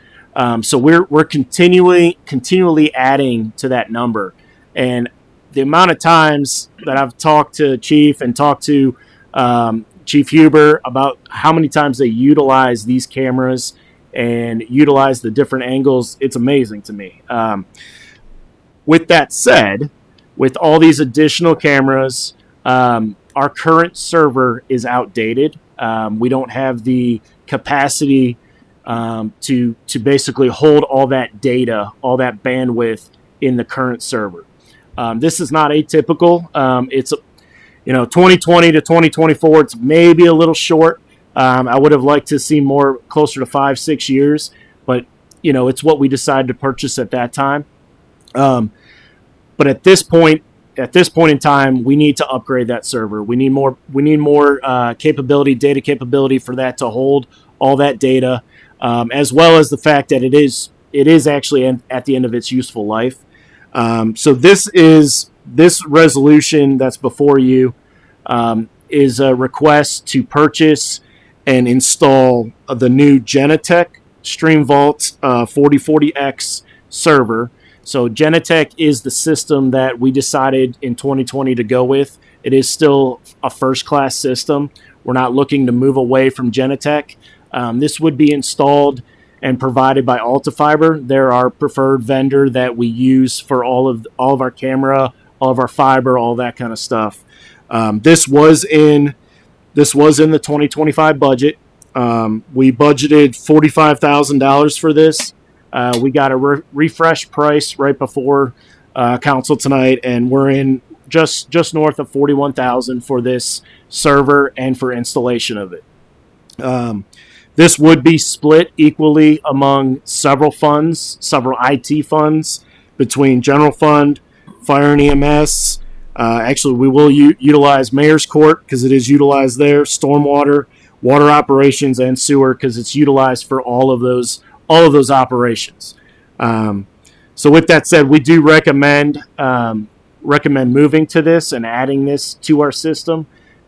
We could delay this, for council to have options. We could delay this, but it really needs to be done now. I think me coming in from the outside, it's super impressive, all the amount of cameras and the amount of the ability we have to analyze our city is pretty amazing. And our comm center, they are kind of the hub for that, and they do a great job managing that.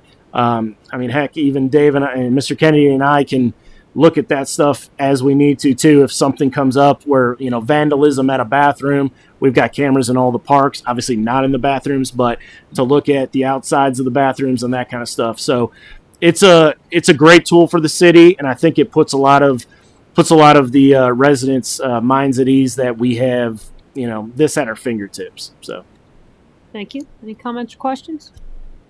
Vice Mayor? What's the expected lifespan on this? So this has a 5-year warranty on this server. I would be surprised. Again, this is very similar to talking about development in a sense of build out. I don't anticipate us adding cameras at the same speed that we did in these first 5 years. I think we have a very good posture out there with where we're located and what we can see. I don't think you're going to see the 40 cameras over 4 years, meaning what I'm getting at is you're not going to have that bandwidth, that data that you need to host. So I would anticipate this would be more of a 10-year type of server. As with any of these types of things, they do have, just like servers here at the building, they do have a lifespan. But with a 5-year warranty and with the amount of cameras we anticipate adding over the next 5 years, I would say this is probably a 10-year endeavor. Okay. All right. Any further questions? Read the resolution, please. Resolution authorizing the city manager to enter into a purchase agreement with AltaFiber for a Genetec StreamVault server. Call the roll, please. Mr. Hart? Yes. Mr. Ori? Yes. Vice Mayor Phelps? Yes. Mr. Ping? Yes. Mayor Bailey? Yes. Mr. Bateman? Yes. Mr. Goodyear? Yes. Resolution 13 is adopted by a vote of 7-0. Winans. The next one I have for you, for council, is the next step in our Loveland Madeira Road corridor, phase 1, which is to just refresh everyone's memory. And I did put a reference copy in the memo of what this involves. This is West Loveland to Valley View Lane. This is the roundabout at Valley View. This is the corridor improvements. when we entered into contract with Choice One Engineering, we decided to not scope the right-of-way plans because we weren't 100% sure what the right-of-way was going to look like and what we were going to need. So we held off in going in their original contract. We held off in the right-of-way plans. Part of the ODOT project, any ODOT project, is you have preliminary right-of-way plans, final right-of-way plans, and what are called final tracings. So we went back now that we have a good grasp on what we need, and as noted in this in the memo, we just submitted stage 1 plans today, and we've got a public open house coming up very shortly on February 12th for this section. We're ready to commit to what needs to be designed or laid out for the right-of-way plans. So Choice One came back with an additional fee of $73,500, which is in addition to the $598,000 that we're currently under contract with them. I did go back when I received that fee. I did go back to them and talked about. Tell me. I see your hours. I see what you're suggesting, but tell me how you came up with this exactly, because I understand it's 16 parcels, but I need a little bit more here. So they actually did send over the way ODOT does their plans. There's essentially a template of based on road miles that you're doing right-of-way plans for, the number of parcels, and then kind of if it's a low, medium, or high type of project, meaning how much is involved with the right-of-way right-of-way plans and all that. So when they submitted that back to us, we felt very comfortable with the proposal that they gave to us. They did actually identify this as a low, basically low difficulty, I guess would be low difficulty, which in reality, I did reach out to ODOT, and they said this is probably more the medium. So with that said, I do believe we're receiving a fair fee from them for this. So what we're asking for as a staff level is to amend this current agreement to include the right-of-way plans for development, which would be an additional $73,500. And this would come out of the general fund, out of our outside contracted services, which were identified as part of the budget process for this project. Thank you. Any comments or questions? All right, read the resolution, please. Resolution authorizing the city manager to amend its agreement with Choice One Engineering for Loveland Madeira Road Corridor Improvements Phase 1 project. Call the roll, please. Mr. Ori? Yes. Vice Mayor Phelps? Yes. Mr. Ping? Yes. Mayor Bailey? Yes. Mr. Bateman? Yes. Mr. Goodyear? Yes. Mr. Hart? Yes. Resolution 14 was adopted by a vote of 7-0. Finance. The last one I have is actually not a financial commitment, which is a good thing. ODOT identified a upcoming project. They notified us of an upcoming project for the O'Bannon Creek Bridge, which is basically State Route 48 over O'Bannon Creek. They are looking to perform rehabilitation on that bridge. It would be a seven day project, which does include a road closure / detour for those 7 days. They would hydro demo it. They would come out, basically put new concrete deck on, and it would be like new essentially. They did identify this as a 2026 project. We as the LPA, the local public agency, we have to submit or sign off on a resolution that we are in agreement with them performing it. It's essentially a formality. This is definitely something we want to have done. It's not something that I would suggest pushing off or balking at. I do think it's a necessity. However, we did talk to them and say we've got a time frame. You got 7 days. And they're looking, any time in the summer. We don't know exactly when it is yet. They've given us kind of a ballpark, from May to September. But we've told them 4th of July, that time frame. Make sure we're not doing it during then. So we have relayed that message to them. There is a possibility They call this a reservoir project with ODOT, that it may get bumped up to 2025. We won't know that until probably, a couple months out. But we have essentially, in this resolution, we would essentially agree to that. Some of the questions that have arose for this is, how are we going to deal with this for emergency services? We will work with Chief Huber and obviously Chief Gabrielson on how we're going to get around the detour for those 7 days. But it's something that it has to be done. It needs to be done. And we'll be able to work through it and make sure we provide the residents the emergency service capabilities and timeliness that they all expect. So we'll work with them on that. But in front of you is basically a resolution. You will notice the resolution does not look typical. This is an ODOT template resolution. They're pretty adamant about adopting a template that's like theirs, so it does look atypical. But nothing in there was any concern to us at staff level. I think I'd add Oktoberfest to that. And also, it's my understanding that our detour through here, we can use our parking lot to get. Well, I misspoke when we did talk about that, because I wasn't picturing where the bridge was at. Oh. So in reality, that's not going to be able to get wondering. around it. Yeah, that was on me. Yep. All right. So I have to figure something else out. Yeah. People, yes.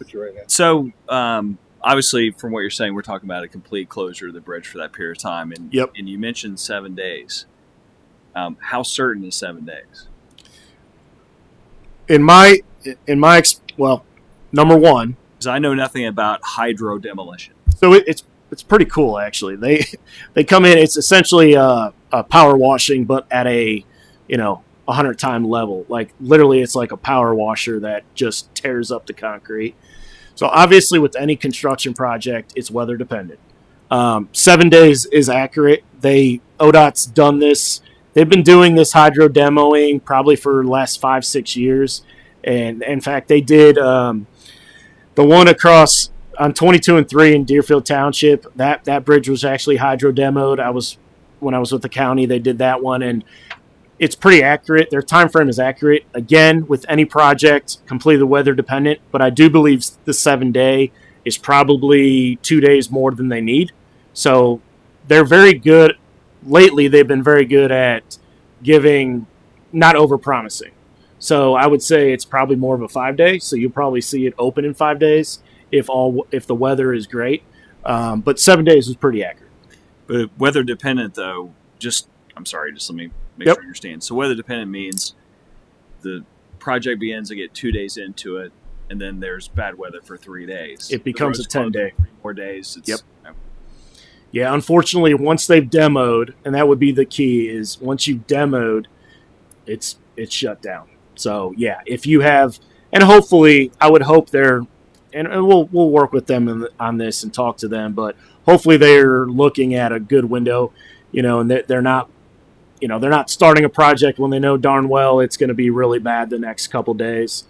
So we'll make sure we monitor that, because we know that is a huge, obviously that's a big entrance to the city. So we will certainly work with them on that and make sure they're aware of it. But yeah, it's definitely a concern. And I assume that and I'm sorry, I just keep on asking questions, but I assume for residents over there, talking about working with the police and fire, obviously there can be mutual aid with Hamilton Township, other places. That's correct. Yep. Okay. So whatever needs are there can be covered pretty easily by other mutual aid communities. Yeah, and what I will do is, obviously, since this is now on the radar, what we can do at staff level is update council when this, obviously, we know it's going to happen, and we will lay out our plan with emergency services to council when that time comes, and just so everyone understands we've got a plan in place. So we'll make sure to bring that as an update. Thank you. Mr. Hart? We've previously talked about up to a 9-month project that includes West Loveland between 2025 to 2026. How likely is there that there will be an overlap in those two projects? So the project on West Loveland, To be perfectly frank with everyone, it's not very likely at this point. We would have to get a call in the next several months from OPWC offering up a 0% loan, which council has not committed to yet. So we're not getting grant money from them for that project. So that's strike one. Strike two is we are not in the top tier for getting that call for the 0% loan. So we don't anticipate that project going forward without, things would have to fall into place. So to answer that question, we obviously would find a way to work through that if it would come to fruition. But right now, that's not a likely possibility. This is the MSD project, right? Mm-hmm. If we don't have money for our portion of what we were going to do, will MSD hold off? Yes, they will hold off. Yes, Okay. yes, Mayor. We've talked to them, and they have committed to delaying their portion. Correct. Okay. It's a critical project for them, but it's not uber critical. It's not like we don't have leaks in the system. It's no environmental impacts, anything like that right now. So it can certainly be delayed by a year or two. Okay. Great. All right, Mr. Yep. Ori? Mr. Weinich, there's, I understand the efficiency of doing the whole thing at one time, but has it been discussed about doing half at a time? So from my understanding, and I will reach out to them and get you an answer on that, Mr. Ori, but from my understanding, the way they do the hydro demolition, it's not safe to do one lane at a time. The way it's done, that's what I've been told. But I will follow up and confirm that is the reason for a full closure. All right. Any other questions? All right, read the resolution, please. Resolution authorizing the City of Loveland to give consent to Ohio Department of Transportation for rehabilitation of the State Route 48 bridge over O'Bannon Creek. Call the roll, please. Vice Mayor Phelps. Yes. Mr. Ping. Yes. Mayor Bailey. Yes. Mr. Bateman. Yes. Mr. Goodyear. Yes. Mr. Hart. Yes. Mr. Ori. Yes. Resolution 15 is adopted by a vote of 7-0. All right, drop down to 14A, Mr. Kennedy. So there was an error in the mapping, specifically what would be today's packet page 99. That error was corrected, so this would be a resubmission of the Community Entertainment District expansion of the Loveland South Community Entertainment District on behalf of city staff to the mayor. Again, this is a small nugget of an economic development. We feel that the desire of the communities and surrounding communities in that area are to encourage anything we can that the annexed property be commercial and not residential. So we just see this as a small little nugget to help encourage that. With that, the application we would then follow. This then would complete the application of the Community Entertainment District, the expansion of the Loveland South Community Entertainment District, which would max out the available liquor licenses for that area up to 15. This application then within 30 days, the mayor will submit the Community Entertainment District application to City Council with a recommendation. If she would recommend that it be approved, City Council would then go ahead and set a public hearing. Following the public hearing, typically the same date, although you have up to 75 days, City Council would pass the legislation. That package would get then all put up into a bow and sent off to the Division of Liquor Control. If there are no errors or any issues, then the Community Entertainment District, the Loveland South Community Entertainment District, would be expanded to include these boundaries. Thank you. Any comments or questions? You don't need any action from us. No. Okay. All right. Thank you. Mr. Weinich? Thank you, Mayor. In your packet is a transmittal letter to council regarding recent action by the Planning and Zoning Commission. Before Planning and Zoning on January 7th, 2025, they had a public hearing for case 24-03, which was Riverside Drive, Tradition Special Planning District application, which is located at 128 North Riverside Drive. They held that public hearing in accordance with Section 1151 of our zoning code. At the conclusion of that hearing, the Planning and Zoning Commission took action to adopt a motion to not recommend the initiation of an SPD at 128 North Riverside. The motion was adopted by a vote of 3-1, which again was in accordance with Section 1151 of our zoning code.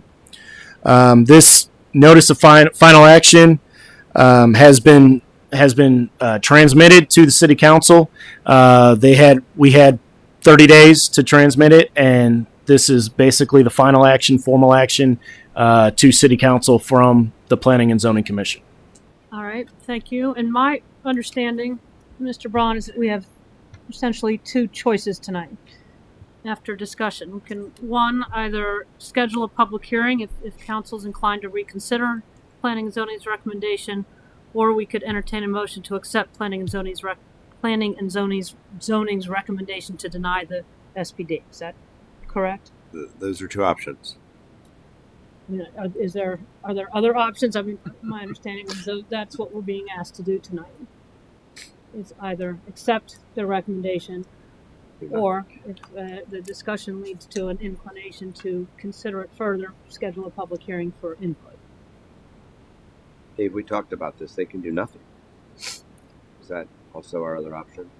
The way the code 1151 reads states, Chris and I went through this, is that the based on that action, the SPD has not been initiated, and based on that, City Council then just simply accepts the recommendation.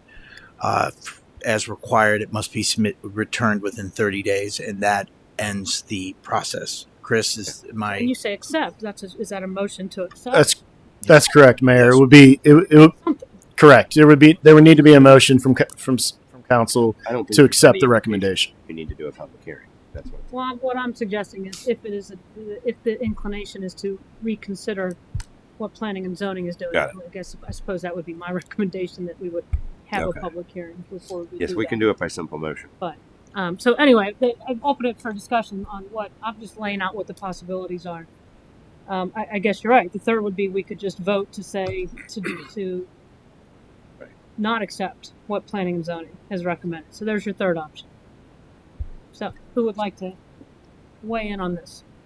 I'll weigh in. Just being on P&Z, I think this was an important step in the process of deliberating on an SPD. I think there were a lot of discussions around purpose and scope when we had that meeting in December, which led to the public hearing in January. And honestly, I think that the SPD process really rang true in this case. It was those purpose and scope is very broad, and it allowed us to move it to a public hearing where we were sending out notices to those in the neighborhood. And as a result, as some of our speakers mentioned, 60 to 70 people from the community, from all different parts of the community, come and speak their minds on this case.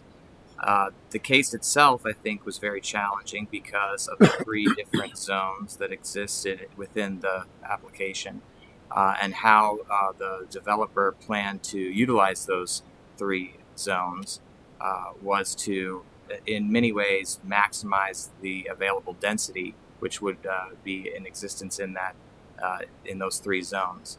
The Planning and Zoning Commission really deliberated on a couple of points primarily. The first being that the zone bordering the river is the scenic waterway active and already establishes protection around the waterfront. And then, as I mentioned before, the density issue with the other two street-facing zones, or street-facing parcels. The zones within those two parcels were office residential and medium density, which would have amounted to roughly 6 residences could be built on those current zones, whereas this proposal called for 12. So those two issues, the density and the protection of the waterway, really were the deciding factor, both from the community and commission, to not recommend this to council. Okay, thank you. Mr. Ori? I may be speculating on this, but Traditions isn't represented here tonight. So I think that speaks volumes to where they think this project may be going.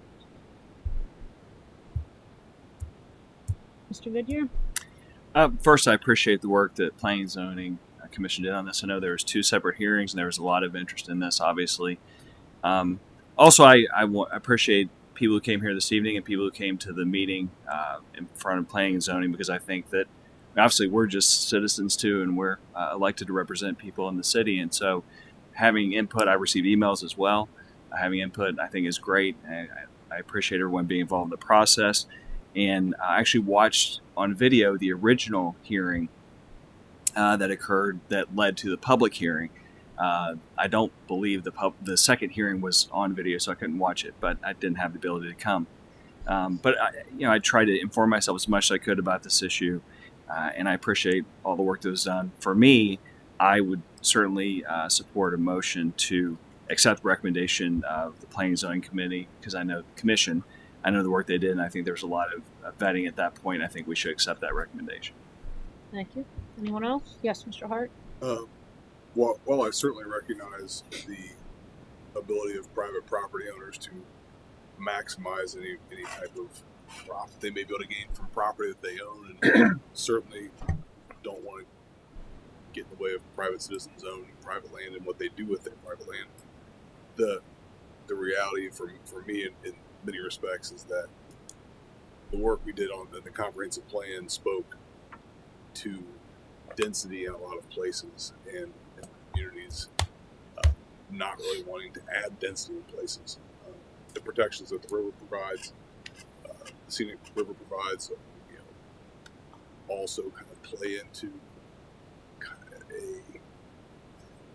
a nonsensical approach to putting that many residences on a place like that. So, along with Mr. Goodyear, I also support accepting the work of planning and zoning. Thank you. I just want to chime in on one point Mr. Hart made, which I think is a good one, and that was if this were to have been the opposite result, and we were making that recommendation, I think this would have come before us. And one of the key factors for council to consider as a next step is the meshing with the comprehensive master plan. And I think, to Mr. Hart's point, the comprehensive master plan is pretty explicit when it comes to what the expectation is for the West Loveland historic neighborhood as it relates to not just density, but scale and place and look and feel, so to speak. So I appreciate your point. You're referencing that point, and that was certainly one of the determining factors for me as the council rep, was trying to move forward what we might have to look at if this were to go forward. So I again, thanks for that point, and I just wanted to elaborate a little bit further on it. Okay. Anyone else? Yes, Mr. Pig. Just a comment, I guess, on the zoning aspect of it. As you guys know, I'm an engineer, and my profession is built around planning for things and preparing for things so that there's not surprises later. I design buildings so that they don't fall down just because we didn't know what we were doing and that kind of thing. I think that, to me, the purpose of zoning in large part is so that people can prepare and plan. For people that are not developers, moving around is not an option. They've invested their big investment in their home, and they locate that based on an expectation. And if you go out into the rural parts of our country, where I come from originally, you can have people put up a pig farm right next door to your house, and you're just kind of stuck because that's just the way it is. But one of the reasons why cities exist and we have the rules we have is to provide that ability for people to know what they're going to get. And I think it's a mistake to make quick shifts on that whenever it maybe seems like there's an expediency, or especially when you have the community expressing interest in not doing that. We actually have seen similar situations to this where we did do an SPD and we did change zoning to allow housing in a place where it wasn't previously allowed. But in that case, we had community involvement, we had community support, and the residents right next to the place were like, "Oh yeah, this is great, let's do it." So to me, this process is exactly the way it's supposed to work. Everybody had a chance to be heard. It was reasoned, it was debated, it was thought out, and through the process, what we have found is that as a community, we're saying this is not a good idea. We need to leave this the way it is. And so I also would be in support of accepting P&Z's, the commission's suggestion, because I think that is not only what the citizens have expressed their interest in, it's also in keeping with the rule of order and so forth. It's the right thing to do for all of those residents in that area that have an expectation that when they bought their home, somebody wasn't going to come along and make big changes that were going to substantially affect their life. So I think to me, that's the only direction that I want to go with my vote. Thank you. Any further comment? I would just say, the Schultemeyers are an iconic family in this community, and I appreciate everything they do for the community, and they certainly brought a top class or high class developer to us. But it just is, I agree with what everyone has said here. And I appreciate all the work that Planning and Zoning did. I think they got it just right on this one. Appreciate all the input of our community members. That I think we're all on the same page as to where this needs to go. So I think where we're headed then is entertaining a motion to accept Planning and Zoning's recommendation to deny the SPD in this matter. Someone care to make that motion? So moved. Mr. Ori, is there a second? Second. Call the roll, please. Mr. Ping? Yes. Mayor Bailey? Yes. Mr. Bateman? Yes. Mr. Goodyear? Yes. Mr. Hart? Yes. Mr. Ori? Yes. Vice Mayor Phelps? Yes. Motion carries 7-0. Thank you. If you all don't have to, I know why you were here, so you've stayed till 9:10. You don't have to stay for the rest, but you're welcome to. We're closed. Mr. Medler. Thank you, Mayor and Council. Before you this evening is the fourth quarter financial report for 2024. The main yardstick we use to see how things are going financially is our income tax revenue. As you may recall, December 2023 ended low on the income tax side, and that carried over into the beginning of 2024. At one point, 2024 was looking at a potential decline of 3 to 4% compared to 2023. Fortunately, December 2024 finished strong with revenues of more than $500,000. While we still finished 24 behind 23 by approximately 1%, this was much better than the potential loss of 3 to 4% that we had seen about the middle of last year. So, and as Mr. Kennedy kind of talked about in his presentation, we feel that 24, where we finished there, is kind of our new normal, where things kind of adjusted after COVID with people working at home and going back to the offices. We feel we're in a good spot, and we're going to have some normal growth after this. So moving on to investment revenue. Despite interest rates starting to come down, our strong balance of invested money has kept our investment income in good shape. The main yardstick here is the interest rate of our Star Ohio account, and the city has approximately $4.8 million invested with Star Ohio, which is specifically for governments.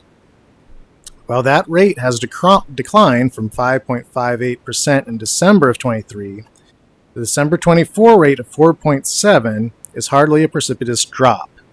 So you might think, okay, the rate went down by about 1%, but how are we still having stronger revenues? Well, because we have a higher balance that's able to offset any declines in interest rates. So we're under 5% on our interest rates, but we're still way above where we were in 2020, which was, it was 0.01, something like that, something really ridiculous. So interest rates are still strong. We're going to keep an eye on what the Fed is doing. I'm not sure there's going to be they might make some adjustments in the future, but it's not going to be major cuts. So the fourth quarter did see a very large expense as the new ladder truck arrived and was paid for. That payment of over $1.1 million was taken care of using local fiscal recovery funds.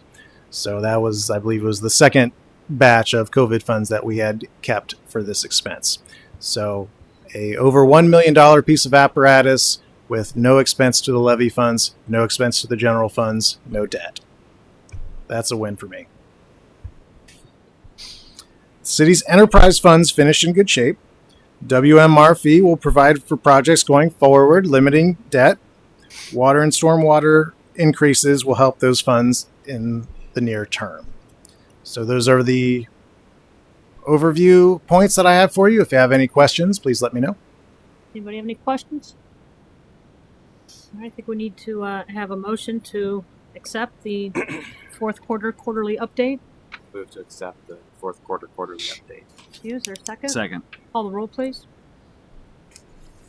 Mayor Bailey? Yes. Mr. Bateman? Yes. Mr. Goodyear? Yes. Mr. Hart? Yes. Mr. Ori? Yes. Mr. Phelps? Yes. Mr. Ping? Yes. Motion carries 7-0.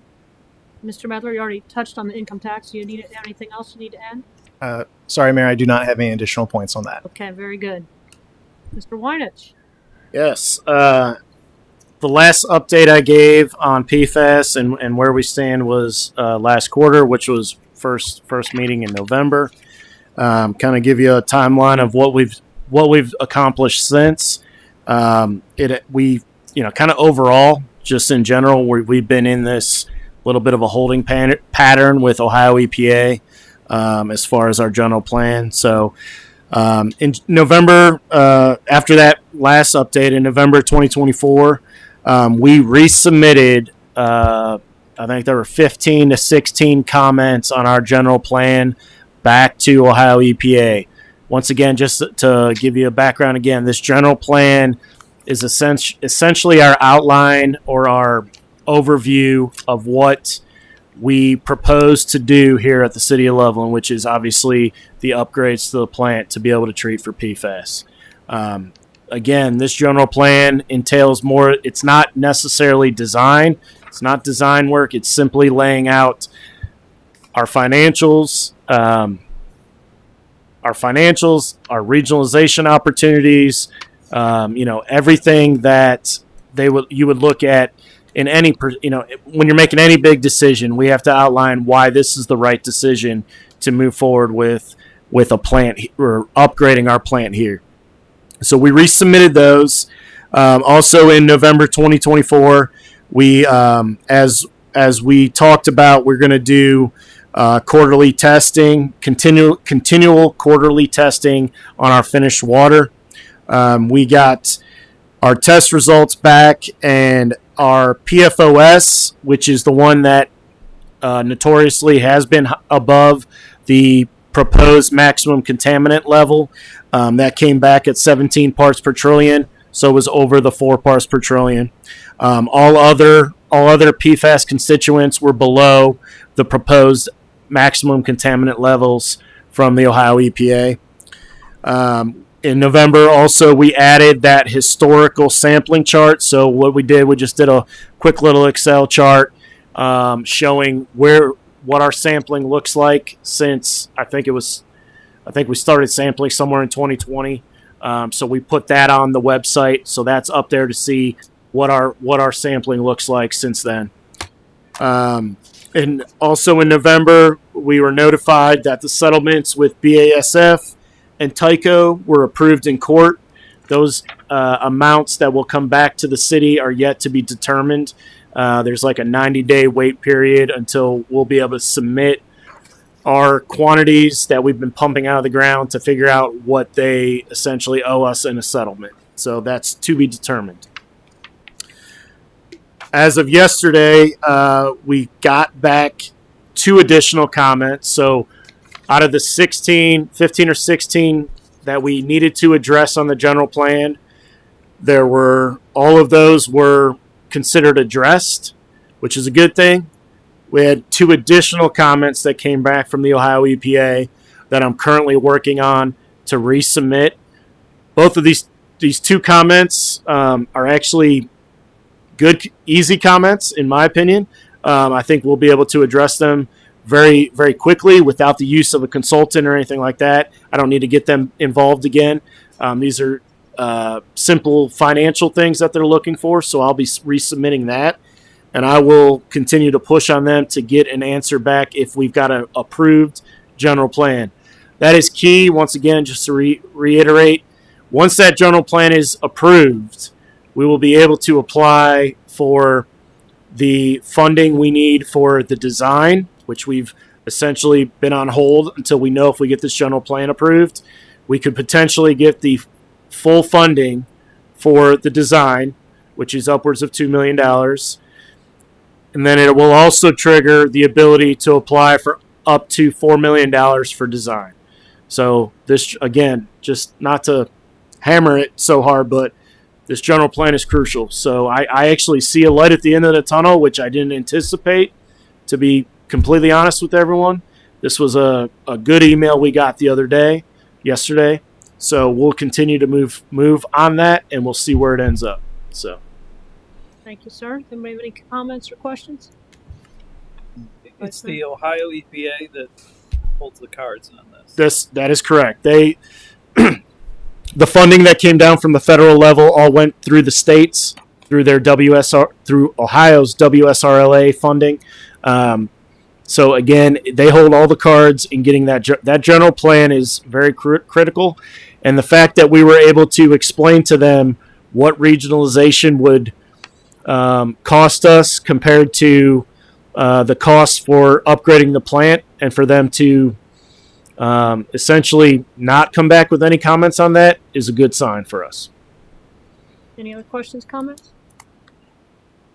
All right, under City Council reports, an announcement the City and ODOT will host an open house on Wednesday, February 12th from 6 to 8 at City Hall to discuss the Loveland Madeira Road Corridor Project, answer questions, and gather community input before making final decisions. More information is available on the city's website. Does anybody have any other announcements? All right, would someone please make the motion for executive session?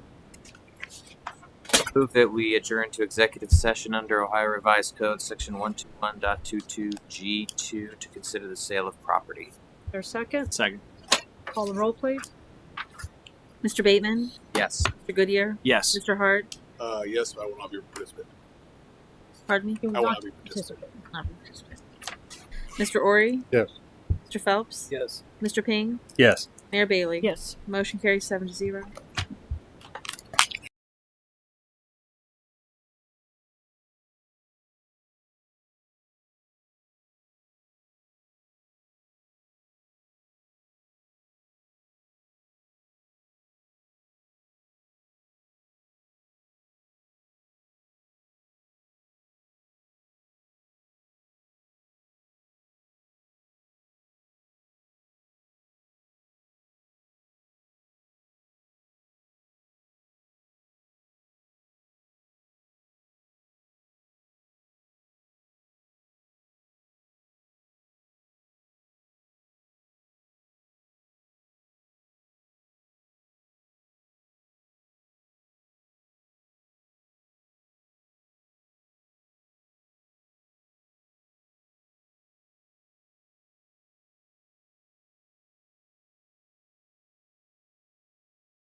Mr. Hart has now rejoined the meeting.